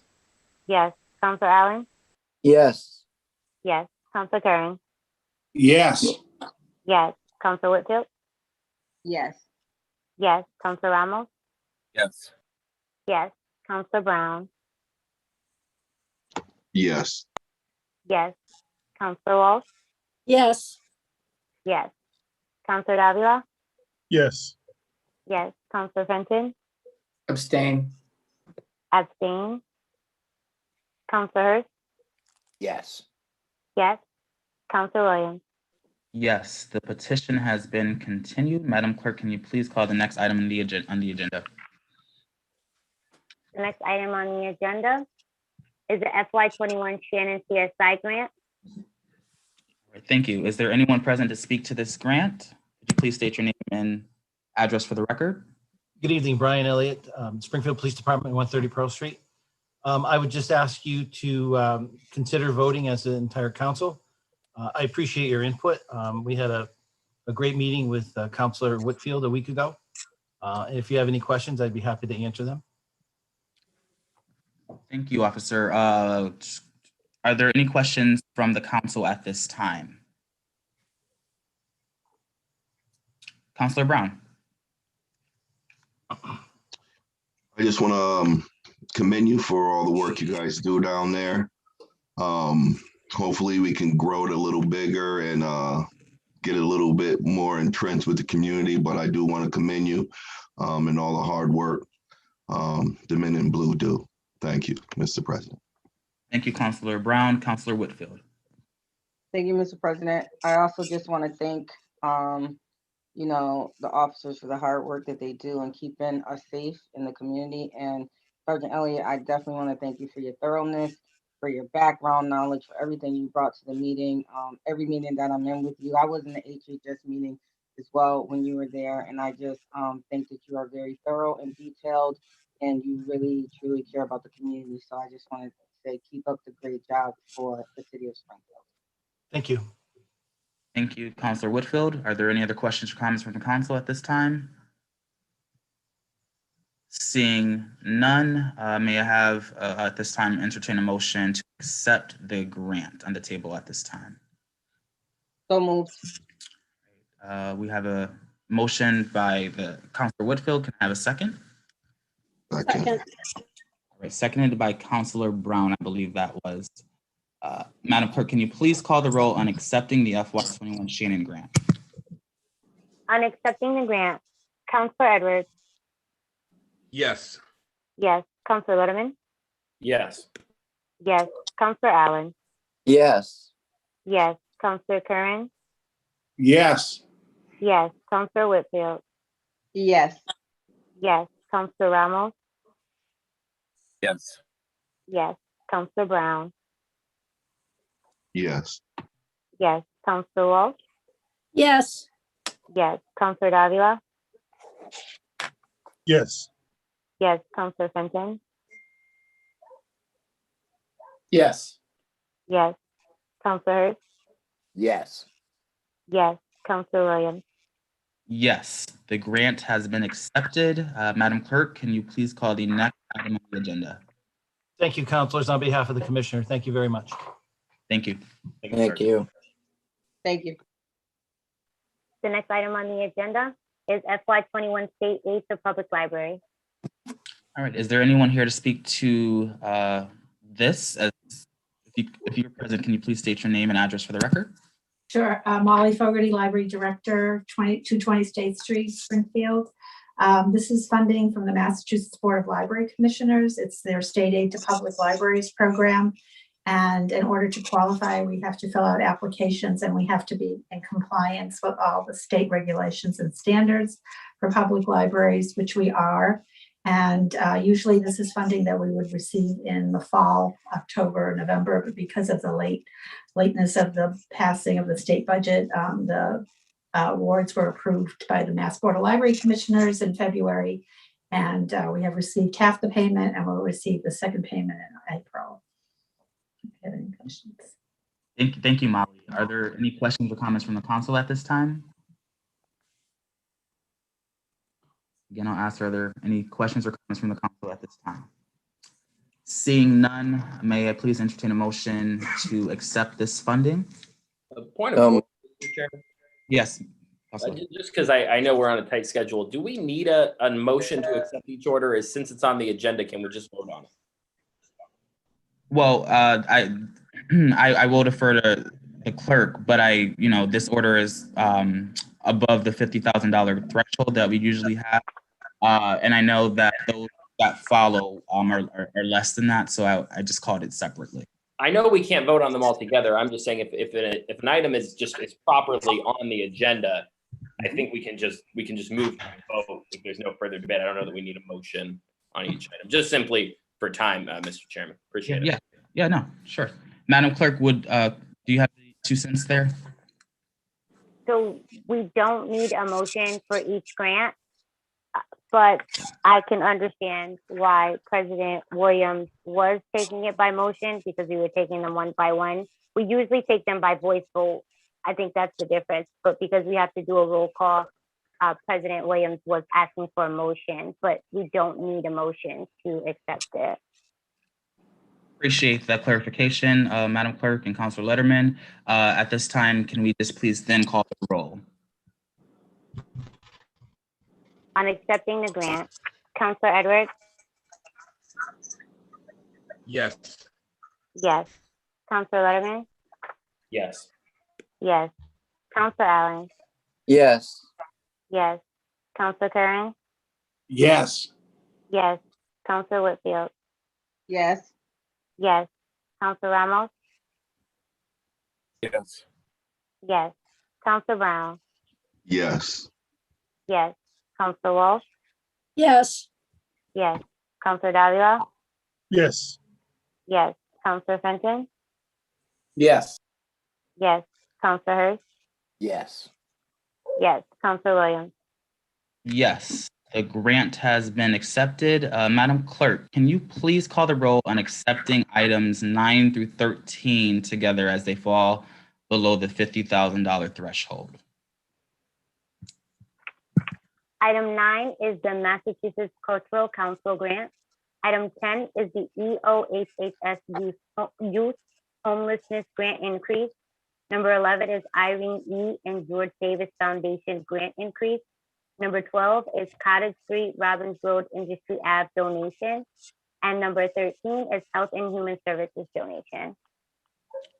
Madam Clerk, can you please call the roll on accepting those items? On accepting items 9 through 13, Councilor Edwards? Yes. Yes. Councilor Letterman? Yes. Yes. Councilor Allen? Yes. Yes. Councilor Curran? Yes. Yes. Councilor Whitfield? Yes. Yes. Councilor Ramos? Yes. Yes. Councilor Brown? Yes. Yes. Councilor Walsh? Yes. Yes. Councilor Davila? Yes. Yes. Councilor Fenton? Yes. Yes. Councilor Hurst? Yes. Yes. Councilor Williams? Yes, grants 9 through 13 have been accepted. Madam Clerk, can you please call the next item on the agenda? The next item on the agenda, item number 14, is an order granting permanent utility easement to North Star doing business as Eversource at 321 Plainfield Street. Thank you, Madam. Is there anyone here to speak to this? Please state your name and address for the record. Mr. President, Kathleen Breck, Deputy City Solicitor, City of Springfield Law Department. Thank you. You have the floor. Thank you, sir. This is a request for a permanent utility easement for Eversource Electric at 321 Plainfield Street, which is on the Plainfield Street end of the North End pedestrian underpass project. And the purpose of the easement is it's a small area, it's about 168 square feet on city property, where they need to put a transformer there in order to power the lights and other electrical components of the tunnel project, especially for at night, for lighting, etc. And so this is also quite a time-sensitive issue, so that we can get this easement recorded in order to put that transformer in place to power up the tunnel so it can be ready when the project's completed. Thank you. Kathy, are there any questions or comments from you at this time? Again, I will ask, are there any questions or comments from the council at this time? All right. Seeing none, I will certainly entertain a motion at this point to approve the order. Motion to approve. Motion to approve made by Councilor Edwards. Is there a second? Second. All right, seconded by Councilor Whitfield. Madam Clerk, can you please call the roll? And just as a point of information, this is going to require a 2/3 vote for passage. On accepting the order, Councilor Edwards, Yes. I'm sorry, approving the order, Councilor Edwards, yes. Councilor Letterman, Yes. yes. Councilor Allen, Yes. yes. Councilor Curran, Yes. yes. Councilor Whitfield, Yes. yes. Councilor Ramos, Yes. yes. Councilor Brown, Yes. yes. Councilor Walsh, Yes. yes. Councilor Davila, Yes. yes. Councilor Fenton, Yes. yes. Councilor Hurst, Yes. yes. Councilor Williams. Yes, the order is approved. Thank you. Thank you, Kathy. All right, councilors, if there is no objection, I'd like to call agenda item number 16 out of order, as the appropriation should come before the order of taking. So if there's no objection, Madam Clerk, can you please call, I believe, item number 16 prior to item number 15? So item number 16 is an order authorizing adoption of the implementation blueprint master development plan. All right, is there anyone here to speak to this item? Could you please state your name and address for the record? Yes, Mr. President, Tim Sheehan, 26 Eckington Street, Springfield. You have the floor. Thank you, Tim. Thank you. Mr. President, councilors, before you this evening are two of the three components associated with the phase 1 of the implementation blueprint. They consist of the Main Street Convention Center master plan and the Section 108 loan application, which is the next item that you'll be taking up. Many of you had reviewed these pieces of the overall planning effort at the committee level, so our review of the documents this evening will be brief. It is important to note that while the current draft of the proposed zoning is included in your package, it is not before you this evening for consideration. We continue to engage with stakeholders regarding the zoning, and will seek in the near term review of the finalized draft zoning with the council at the committee level as well. With that, I would like to turn the presentation over to Tim Brangle from the Chicago Consulting Studio, who was brought into this effort at its commencement of the blueprint in 2018 to give you an overview at a very high level. I have insisted with Tim, it should take no more than 3 minutes. And then I'm happy to take whatever questions you would have after that. Right, I know in the interest of time. Sir, I'm sorry, can you please state your name and address for the record? My apologies. Tim Brangle, Chicago Consultant Studio, 19 South LaSalle, Chicago, Illinois, 606. In the interest of time, obviously, many of you have seen the presentation or been involved in over the last couple of months, presentation on the blueprint itself. As Tim mentioned, and many of you have received the document, this is actually the written form of that presentation, putting on paper, if you will, the document that will be carried forward as an important tool for development in the district. By way of background, the implementation blueprint was a requirement of the host community agreement with MGM. The city and MGM came together in 2018 to craft this document to help guide the development in and around the casino area and to help promote that important spin-off development that was anticipated. As many of you also know, that development has not occurred due to a large extent, number of reasons in and around the area, the escalation of valuation around the properties, speculation, which has led to some disinvestment. The city is taking a very proactive role in putting together this phase 1, which really is a focused effort around two of the major anchors of downtown, MGM Springfield and the convention center. And so while the blueprint was very big in its initial premise, this phase 1 really focuses on those those areas of need, the pressing properties around the casino and MGM. We had gone through a number of zones, as many of you may know, and if you have a chance to look at the document, they kind of zeroed in on Main Street and that reactivation of Main Street, particularly the ground floor.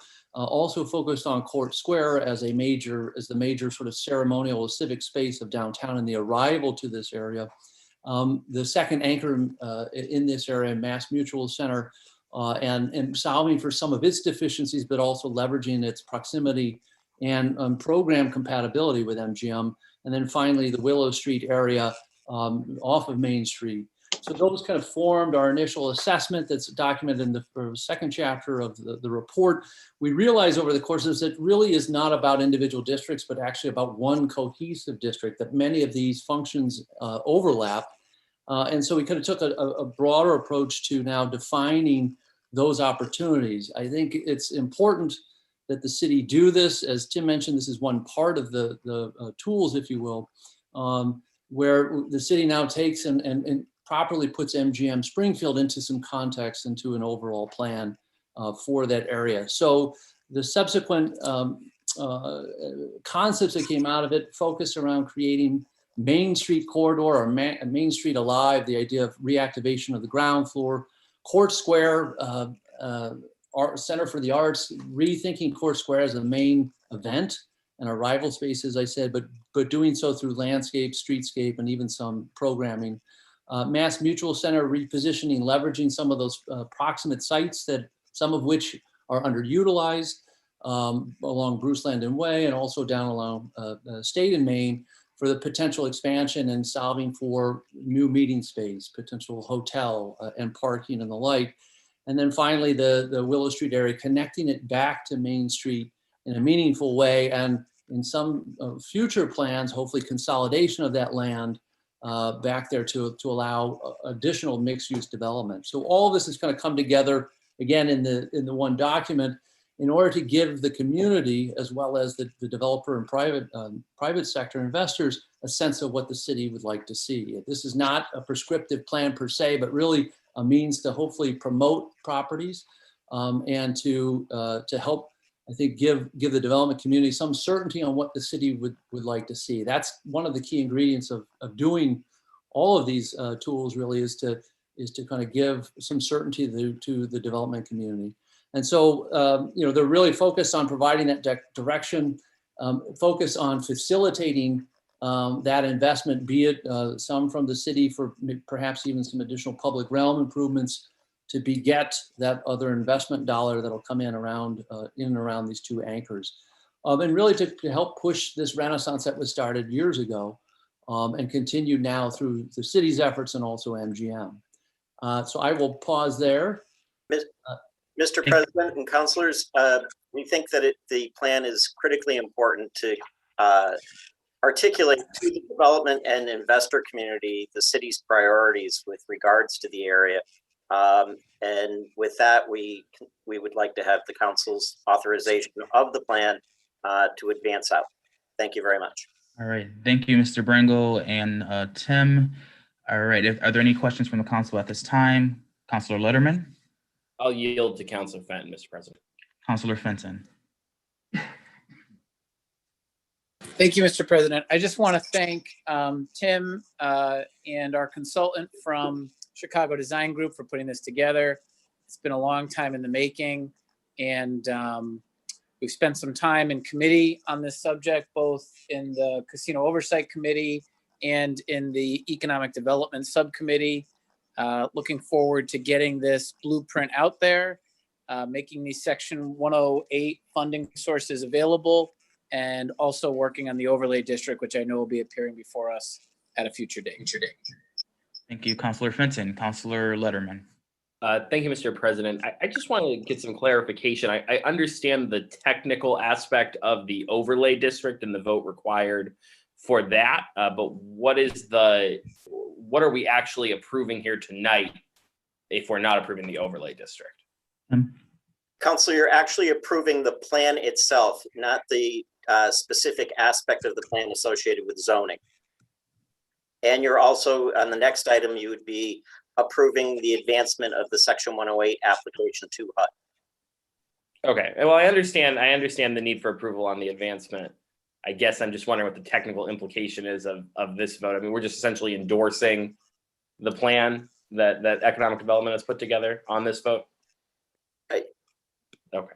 I do believe that there is a requirement for council approval of the plans. I believe Solicitor Pakula had indicated that some time ago, but as a result of the HCA.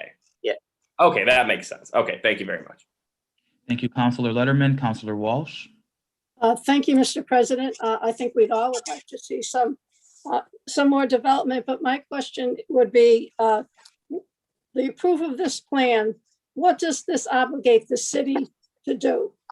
Are there financial investments here, or is this just an idea? Or is there more that the city is going to have to do with this plan? The plan, Councilor, ultimately spells out what the city believes the priorities are for development in the defined geography of the plan area. If there was anything more beyond the Section 108 that would ultimately need to be considered to advance development, as the plan outlines, we would ultimately come back to the council and seek further authorization of that. Okay, but right now you don't really have commitments from people that are going to be developing down there, but you're just hoping to attract them. Would that be correct? That's the starting point, is basically to spell out what our priorities are to the development community and the investors, so that ultimately they have an understanding of that going in, and that makes the process that much quicker. Okay. When is Wahlburgers opening? That's what I think we all want to know. Is that part of the plan? Or is it, excuse me, from Chicago, is it just going to be pizza?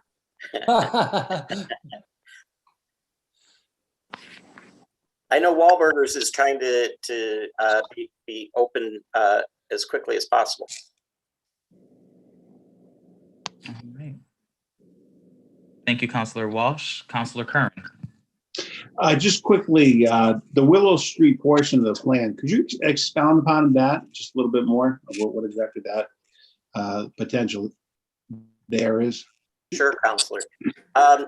One of the issues, there's a host of surface parking lots that are back on Willow Street, and I suppose I should preface it that the Willow Street portion of this plan is one of the latter implementation phases, and there's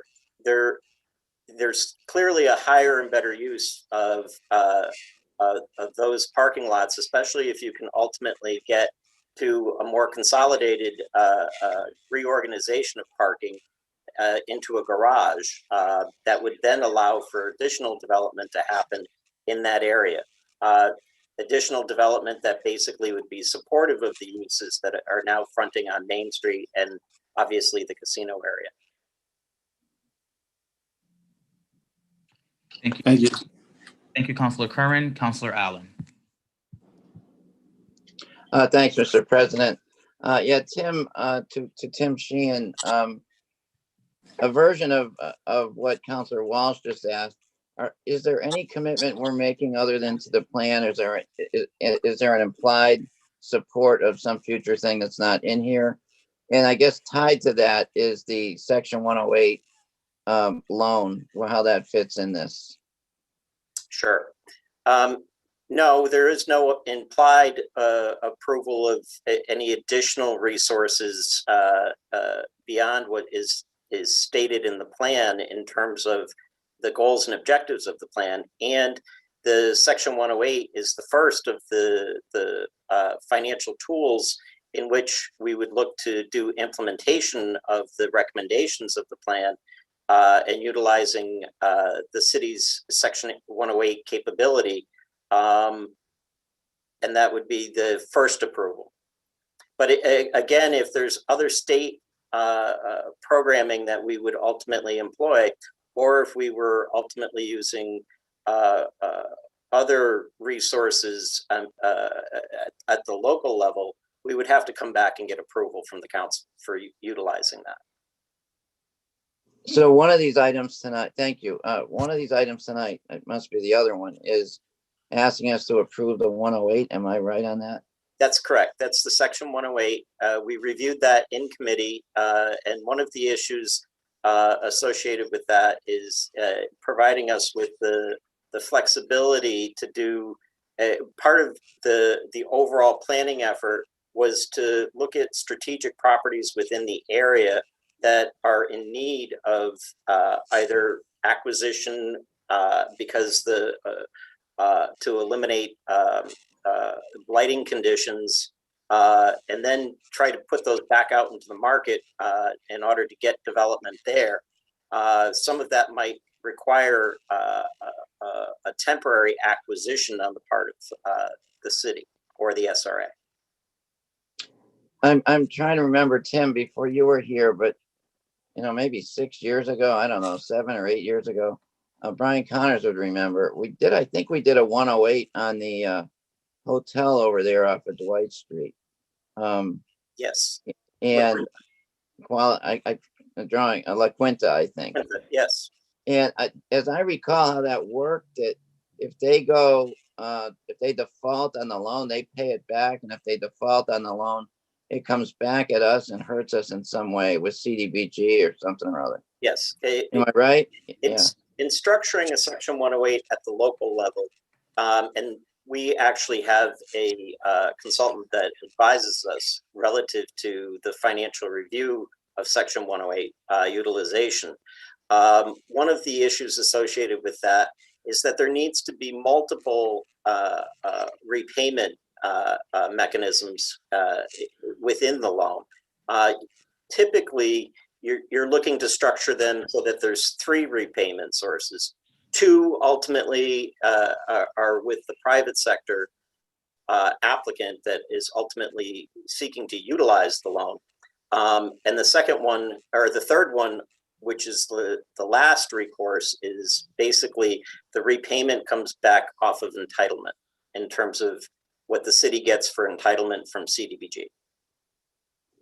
So is there a risk tonight in what we vote if we vote for this section 108? No, it's only the application that's being filed with HUD. There's no deployment of the resource. It's just making it what you're approving is us to file an application with HUD, and then on a case-by-case basis, we would have to come back and get approval over the utilization of the funds. All right, that's great. That's what I was hoping for. Thank you. Thank you, Councilor Allen. Are there any other questions or comments from the council? Again, I'll ask, are there any other questions or comments from the council? Seeing none, I will entertain a motion at this time for the approval of the order. So moved. Motion made by Councilor Allen. Can I have a second, please? Second. Seconded by Councilor Edwards. Madam Clerk, can you please call the roll on accepting the order? Approving the order. On approving the order, Councilor Edwards? Yes. Yes. Councilor Letterman? Yes. Yes. Councilor Allen? Yes. Yes. Councilor Curran? Yes. Yes. Councilor Whitfield? Yes. Yes. Councilor Ramos? Yes. Yes. Councilor Brown? Yes. Yes. Councilor Walsh? Yes. Yes. Councilor Davila? Yes. Yes. Councilor Fenton? Yes. Yes. Councilor Hurst? Yes. Yes. Councilor Williams? Yes. The order is approved. Madam Clerk, can you please call agenda item number 15? Item number 15 is an order authorizing submission to HUD of section 108 loan guarantee application. Thank you, Madam Clerk. Tim? Thank you. As we discussed at the earlier item, this is the submission of the application to HUD for approval. It is just the approval to submit. It is not a draw on the account, and any further draws on the account once the account has been established ultimately would have to come back to the council for approval. Thank you, Tim. Are there any questions from the council at this time? Any questions from the council? Seeing none, may I entertain a motion to approve the order? So moved. Motion made by Counselor Allen. Is there a second? Second, Seconded by Counselor Walsh. Madam Clerk, can you please call the roll? On approving the order, Counselor Edwards? Yes. Yes. Counselor Letterman? Yes. Yes. Counselor Allen? Yes. Yes. Counselor Curran? Yes. Yes. Counselor Whitfield? Yes. Yes. Counselor Ramos? Yes. Yes. Counselor Brown? Yes. Yes. Counselor Walsh? yes. Yes. Counselor Davila? Yes. Yes. Counselor Fenton? Yes. Yes. Counselor Hurst? Yes. Yes. Counselor Williams? Yes, the order is approved. Councilors, if there is no objection, I also like to call agenda item number 18 out of order, as again, the appropriation should come before the order of taking. So if there is no objection, Madam Clerk, can you please call number 18? Item number 18 is an appropriation order for taking damages for intersection improvement project at Cottage Street. Thank you. Is there anyone present to speak to this item? Good evening, Councilors. Chris Signoli, DPW Director. As we had mentioned before with the traffic control agreement, Mass DOT is getting ready to bid the project at Cottage Industry and Robbins. And there are easements required for the project. On item 12, grants before, we accepted $3,000 from PVTA. PVTA is paying for all of the easements and all the takings for this project. So the $11,550 required for this project are being provided by the PVTA. Sorry, Chris, can I just ask if other counselors, can you mute yourselves, please, so I'm hearing feedback? All right, thank you, Chris. Are there any questions or comments from the council at this time? Again, I'll ask, are there any questions or comments from the council at this time? Seeing none, may I entertain a motion to accept this order?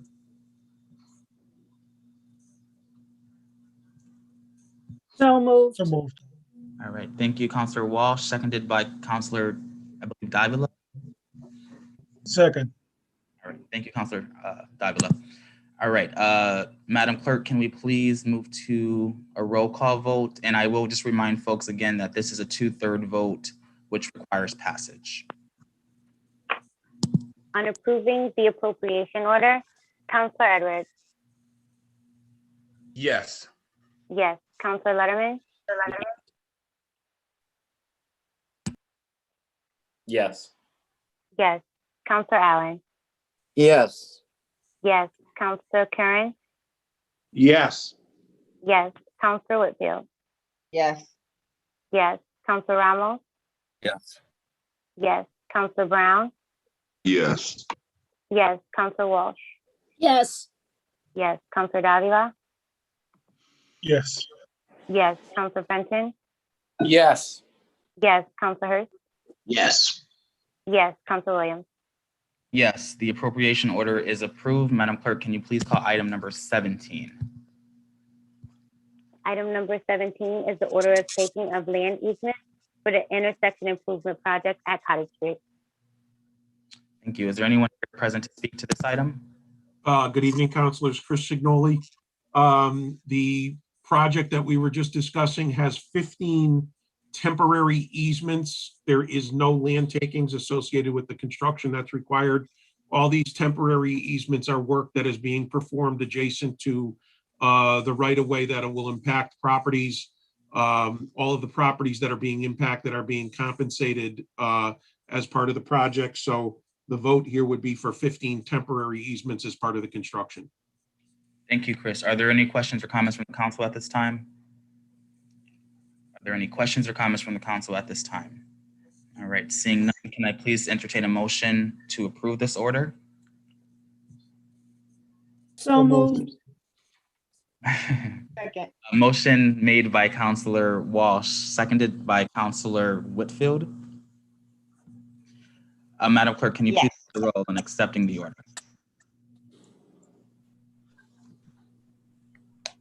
On accepting the order of taking, approving the order of taking, Counselor Edwards, Yes. yes.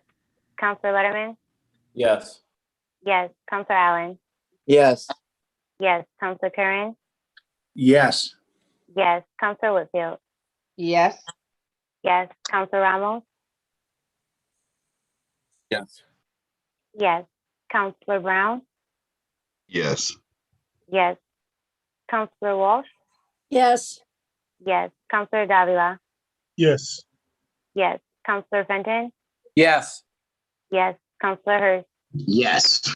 yes. Counselor Williams. Yes. Madam Clerk, can you please call the next agenda item?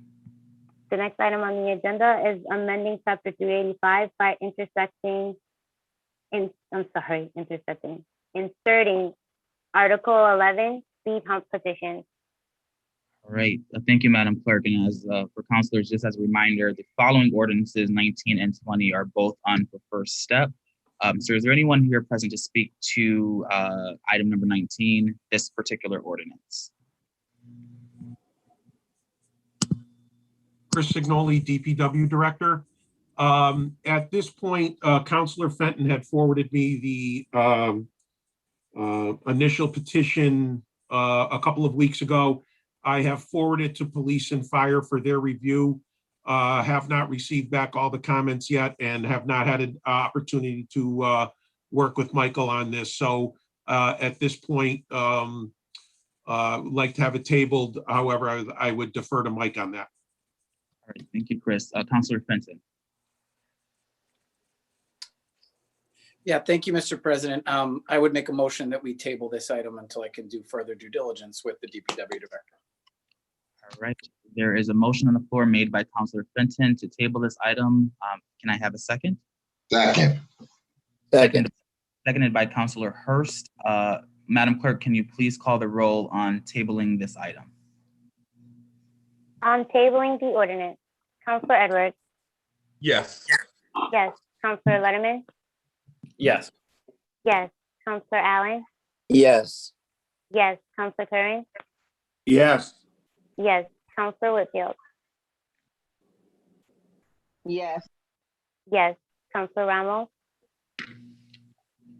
Yes. yes. Counselor Brown, Yes. yes. Counselor Walsh, Yes. yes. Counselor Davila, Yes. yes. Counselor Fenton, Yes. yes. Counselor Hurst, Yes. yes. Counselor Williams. Yes, the ordinance has been tabled. Madam Clerk, can you please call the last and final item on the agenda? The final item on the agenda is amending chapter 110, section 110-14, puppy mill. Thank you. Is there anyone present to speak to this item? Yes. Thank you, Mr. President. To my colleagues and to anybody who's watching this, this is an item that I have been working on for well over 2 years.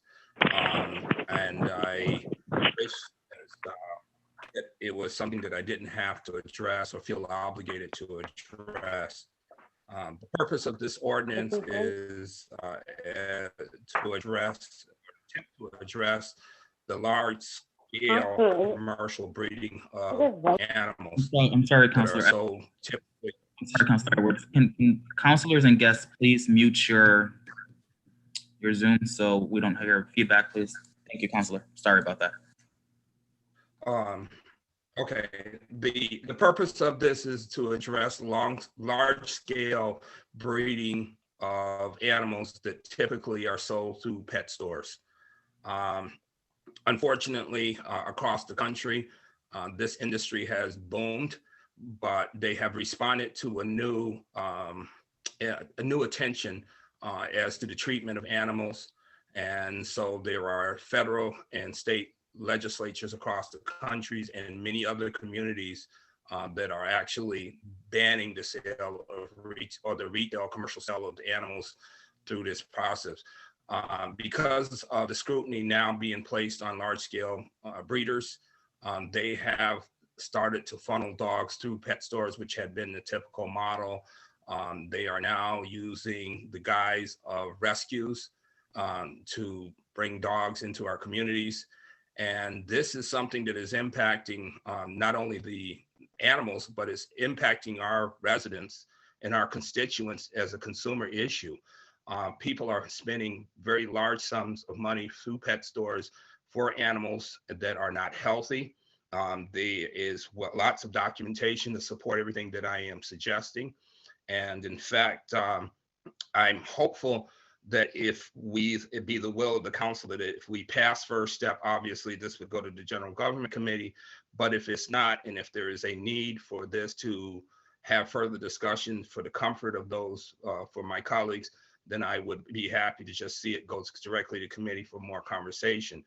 During the course of that committee meeting, you will hear lots of evidence being presented to support the need for this to be done. It is a common occurrence for things like, which I had never heard of until I started to get involved, of dogs being leased. People paying anywhere from $4,000 to $6,000 for a dog that they don't own. They didn't read the language correctly and found out that 4 years of paying for a dog they don't own it is still just an item that they lease. People have defaulted $2,000 to $3,000 into the purchase of an animal and then had it confiscated. People have been stuck with medical bills in excess of $5,000, $6,000, $7,000, and up as much as $10,000, and had to walk away because they couldn't afford, or the animal had to be put down. There is lots of documentation, as I said earlier, to support what I'm saying. The way this language, like I said, I've worked on this for over 2.5 years.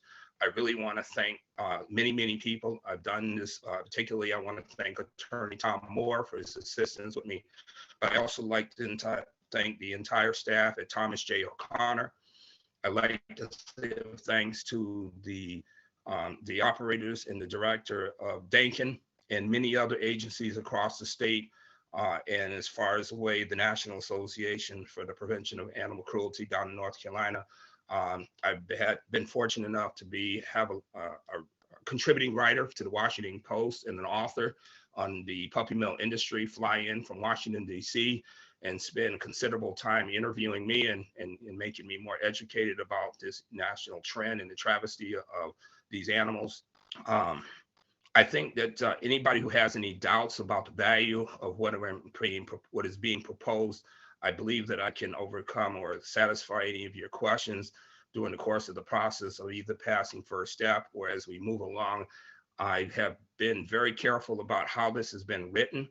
There is no mention of any specific entity that operates within the city of Springfield. This ordinance would be instituted 90 days from the passage. And during the course of how we discuss this, there will be some questions that will need to be asked about future operations and things of that nature. The purpose of this is not to crimp or to impede legitimate animal rescues. This does not stop any of you who own dogs, cats, or rabbits from being able to breed them as a private entity and to sell them. What it does is it tries to disrupt the pipeline between the puppy mills to the pet stores and to send a message that animal cruelty will not be accepted in the city of Springfield. I believe that I'm not speaking out of turn by saying I believe that the city of Boston passed a similar ordinance and they have banned the commercial sale of dogs and rabbits and cats in their community. And I do know that I've heard from at least 2 other communities across Massachusetts that are in the process of working on the same kind of legislation. I would hope that everybody has had or gotten a copy of the most updated version. And if you haven't, I'll respectfully ask Attorney Moore to share it with you. And I'm just, there will be lots of people who are just very eager to share with you both their personal experiences, but to be able to well document what I'm discussing. It is personal for me. I've never bought a dog from a pet store, but I'm well known by TJO. My wife is known as the kitty whisperer of Dexter Street. I have 3 rescue dogs, and I have 3 cats that were born in my backyard and I gathered them up as babies and turned them over to Thomas J. O'Connor, had them neutered. We haven't seen a kitten in on my street or an area where I live in over 2 years because of the work of my wife trying to deal with feral cats and having them fixed and being brought back to be released and maintained in the area. Many of you know that how I feel because of my wife's experience with an animal some years ago where she was bitten 14 times, and she survived that, and so did 2 of my dogs, but very tragic experience. And so my purpose is not to stop people from being responsible owners of dogs or cats or rabbits. A lot of work has gone into this to make it a fair and equitable ordinance, and I'm sure that it can be some tweaking done to it, but I'm going to, at this point, ask for any comments or questions that my colleagues may have for me to try to answer, and at the appropriate time, whether or not to inquire as to the will of the council as to whether we can pass first step today, or would the council prefer just to have it go committee for further conversation. I'm prepared to do either one. But that being said, I'd just like to hear what my colleagues think about what I'm proposing. Mr. President. Thank you, Councilor Edwards. Are there any questions or comments from the council at this time? Councilor Letterman. Thank you very much, Mr. President. And, I simply rise to thank Councilor Edwards for his work on this ordinance. I know it's something that he's been working on with the law department for quite some time. And it's something that I think we've been hearing from some individuals in the community regarding their concern on this issue for quite a while. I wanted to just touch upon a point that Councilor Edwards made, which in addition to being an animal rights issue, which is very important, I also view this as a consumer protection issue. There have been, very serious concerns raised, not just here in the Western Mass area, but across the country, relative to the practices of retail pet operations, especially in terms of animals being brought into the possession of well-meaning families who pay very high prices and then end up with animals that turn out to be sick. They get saddled with very high veterinary bills that many of us would struggle to pay.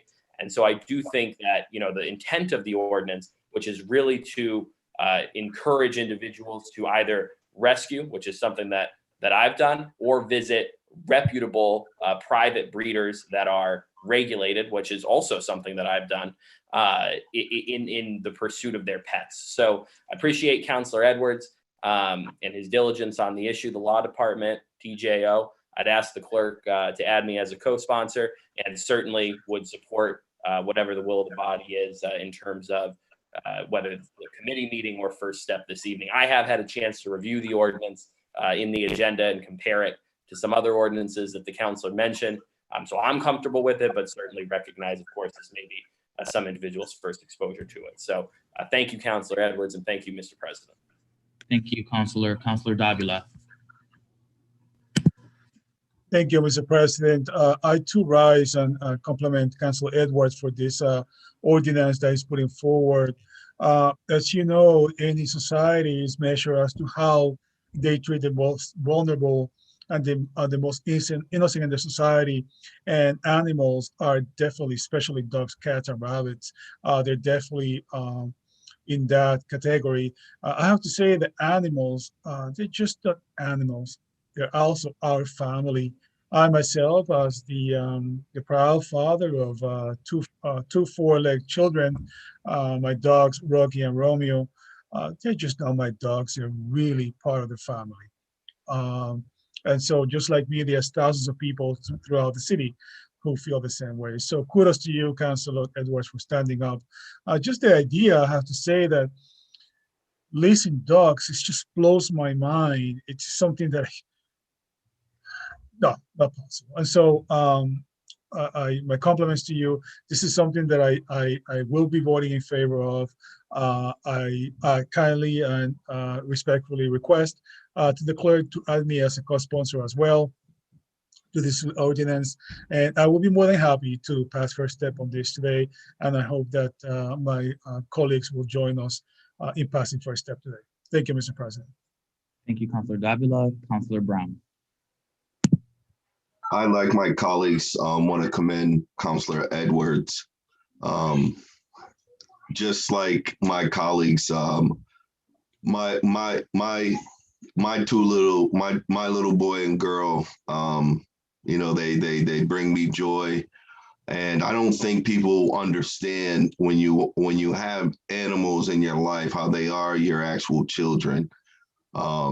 This is something that really is needed. When you see the suffering and the pain that a lot of these animals are going through, they definitely need our help. And I commend Councilor Edwards, and I would like to be added as a co-sponsor also. Thank you, Mr. President. Thank you, Councilor Brown. Are there any other questions or comments from the council at this time? Seeing none, this item is on for Councilor Whitfield. I'm sorry, Mr. President. Councilor Edwards, thank you for your hard work, your due diligence. I just don't understand it enough. I'm sorry I haven't reached out to you to learn more information on it. Like I wish I had. I know that you are very thorough and you do a lot of background research, but I would just like to know more. I don't mind passing first step to learn more, but I would prefer it going to committee. I know that the animals are important. I don't personally have any pets at present. I had them when I was younger, growing up, and they were really important to me. I loved them, but I just probably have some questions and clarity that I want to have before going forward. So I would like to make a motion to send it to committee. All right, there's a motion on the floor to send it to committee. Councilor Kern, did you have a comment on the motion? No, I didn't actually. It was just not on the motion. Okay. But my question, I was going to ask a question, and my apologies, Mr. President. No worries. Councilor Whitfield, if you can just indulge Councilor Kern's question, and then I'll take up your motion. Yes. All right. It was directed actually to Miss Pam Peebles from Thomas J. O'Connor on the line. I don't know if she can make a comment on this, her thoughts, what the effect it will have on Thomas O'Connor, and just her view of this ordinance that we're studying right now. Thank you, Councilor Curran. Pam, I see you on the phone. Do you mind just stating your name and address for the record, please?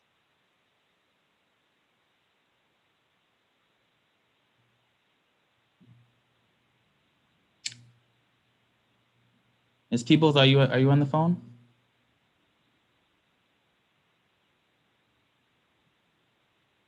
Are you able to hear me? Yes, now we can. Phew. Sorry, I've been having technical difficulties all evening. This is Pam Peebles, Director of Animal Control, 627 Cottage Street, and appreciate the opportunity being here and for everything Councilor Edwards has done on this. We are, as representative Animal Control, I'm I guess it's exhilarating to see Springfield considering this. It's really a wave that we see in communities across the nation. Holliston and Mass recently passed this, and we had the help from an attorney with the MSPCA who had the Attorney General review it and was given pretty big thumbs up, except for one select piece of language, which was immediately pulled out and sent to us, and then also to Councilor Edwards to get the most current and really up-to-date draft that's really being circulated anywhere. And as I think so many people here so eloquently said, so this is absolutely about really creating a more humane community and hopefully raising our next generation to be gentler and more sensitive to animals and through animals, therefore to people. But this is really a consumer protection issue that the calls that come across my line or the emails I get are really February 9th was the most recent one from a Springfield resident who had paid $2,500 for a mixed Australian healer puppy. And within a very short period of getting the dog home, the puppy home, it sounded like within hours, he described the puppy as out of control and vicious, and that he couldn't put feet on the ground without being attacked. And he made sure that I was making no mistakes about it, that this was not puppy play. This was a severe, really serious threat to his family. And he was not offered or allowed to get any of his money back. And he was advised to turn the dog over to a shelter or a rescue, which he did for a $2,500 loss and no companion for his family. So this is really, unfortunately, I wish that was an isolated call. It's not. The level of disease, sickness, behavior problems, it's just inherent in pet shop puppies because 99% of them come from mills, mostly across the Midwest. And so this is just really heading towards an even more humane Springfield and taking a really progressive step in saying that we won't tolerate this kind of treatment to our animals and our people being ripped off like they so sadly do going through retail pet supply stores. I appreciate that, Ham. I see Councilor Whitfield. I don't know that Councilor Kern was done, so I'll let him finish. Oh, Councilor Curran. Well, Thank you, Councilor Whitfield. I appreciate that. Just for clarification, Ms. Peebles, now, does this ordinance apply just to pet stores, or does it apply to somebody, let's say, who has cats that were born in their family and they're going to sell them through the newspaper or something like that? This is strictly towards retail, the actual stores, pet shops that would have a storefront. This does not affect rescues, shelters, private responsible breeders. It's less than 4% of puppies and cats and rabbits currently are purchased through pet shops. So it's really how many, Ms. Peebles, if I could do, how many pet shops do we have in Springfield? One. Where is that? Boston Road. Boston Road. So it's essentially this pet shop that this ordinance would be geared at. Yes, this ordinance was, I think it was built in, or hopefully built in a much larger picture that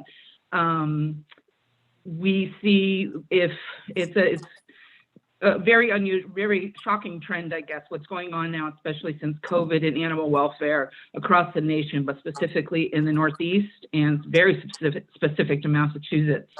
Our animal shelters are empty. There are not enough dogs or cats to supply the demand. The ones the animal shelters have really are largely have behavior and medical issues because social media is eating the adoptable animals up. So what we're finding is that more and more people who don't conform to ethical business standards are finding that this is a very easy and fast way to make a profit with selling animals. You have a pretty cute little wide market open and ready to spend money. You have a perfect product in the window, and you offer payment terms that are so hard to say no to. So while this is there's only one pet shop currently operating in Springfield, this is really more a point of taking a kind of a modern step forward and preventing others from moving in and capitalizing on such a poor practice. And just for my edification, if one of these pet shops was found to have sold an animal from a puppy mill, what is the city asking to do as an enforcement mechanism? We're looking to do what? This will be just, yes, that's right. And the fine is how much? $300. Okay. And if they continued, is there any possibility to pull their license or anything like that? Not with this. Not, No. this would not give us that mechanism. Okay, understood. I appreciate the education on the ordinance. Thank you. All right, thank you, Councilor. Thank you. Councilor Whitfield, there was a motion on the floor. Councilor Whitfield. Yes, I think I remember when the puppy mill wanted to expand, and because we were getting like a lot of abuse complaints or something wrong with the animals once they were purchased, we didn't allow them to move forward. So I think I just want to withdraw my motion and support moving the first step, and then I can ask questions during that. Thank you, Councilor Whitfield. Councilor Edwards. I'd be happy to entertain any more questions. Myself, Pam Peoples, and then we have also Attorney Moore, who's done a yeoman's job on this issue. We'll be happy to answer questions. We anticipate answering a lot of questions. And I'm very confident that as we move forward, and I intend to make a motion to pass first step tonight, you start to hear some of the more documented stories. I'm not a big fan of anecdotes. There is actual data to support what I'm in, myself and the people who have done the work on this. We can document what we're saying. We're not just pulling this out of the air. This is not just people just saying what I heard. We are very confident that this is the right thing to do. We know for a fact that people have called our own City Hall Consumer Division. Pam has just described some of the things that she's had to deal with. I made sure I reached out to the reputable agencies, Dankin, let me just reemphasize, this does not stop any of you who are owners of pets from being able to breed your animal and to sell it. It's just, and we hope that if you're going to do that, that you would be responsible. I have purchased, I had at one time a 110-pound red Doberman Pinscher that from birth was so large that they knew he wasn't going to be able to be shown, and I got him at a reasonable price because he was going to be too big to be a show dog. But he was related at that time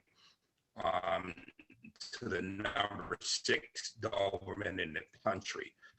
I've had a boxer that was a purebred, from a line of champions as well. And at the same time, I have my Princess Meghan Markle is a 11-pound mix that had walked around for 3 days in the neighborhood where I live at, where it's not an uncommon occurrence for when people move after the first of the year to leave their dogs or their cats and move away and leave them in the neighborhood. We caught her, sent her to Thomas J, paid for her to be fixed, and adopted her. Roscoe P. Lilly was thrown out in a tornado that we all survived here in the city of Springfield. He walked this neighborhood for 3 weeks before my wife came home with him. And once again, we turned him over to Thomas J. O'Connor. Kobe Bean Bryant is 14 years old and has survived 2 pit bull attacks, spent 5 days intensive care and another 3 weeks in a crate in my front hallway trying to survive the attack on him. And now is 14 years old and suffering with congestive heart failure. When I say this is personal for me, it is personal. This is not about a specific breed of dogs. I've had a pit bull. In fact, when my wife was bit by my neighbor's pit bull some years ago, my pit bull was in the house at the time. So this is not about a specific breed.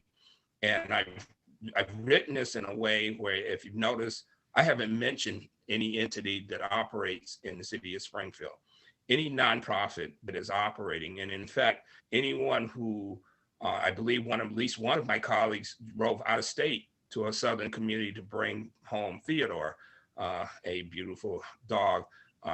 And I just want people to know that the purpose of this is not to impede people's ability to get animals. What it is to impede the commercial retail operation of puppy mills. They are abhorrent. They're just their operation is a definition of the cruelty of human beings to animals, and this is our opportunity to step up, to speak. And the thing is the effort that has been put over the last 2+ years just to get us to this point. I'm not suggesting that you abdicate your responsibility and not ask your questions, but I respectfully believe that if we can pass first step tonight, that when we start to have committee meetings and we welcome the public and start to listen to the pros and cons of what is being proposed, I believe that all of you will be very. With that being said, I'd like to make a motion that we pass first step directly to the General Government Committee so that we can start taking public comment and testimony of the value of what is being proposed. Thank you, Councilor Edwards. There's a motion on the floor to pass first step. Can I have a second? Second. All right, seconded by Councilor Allen. Madam Clerk, can you please call the roll on passing first step tonight for this ordinance? On passing first step, Councilor Edwards? Yes. Yes. Councilor Letterman? Yes. Yes. Councilor Allen? Yes. Yes. Councilor Curran? Yes. Yes. Councilor Whitfield? Yes. Yes. Councilor Ramos? Yes. Yes. Councilor Brown? Yes. Yes. Councilor Walsh? Yes. Yes. Councilor Davila?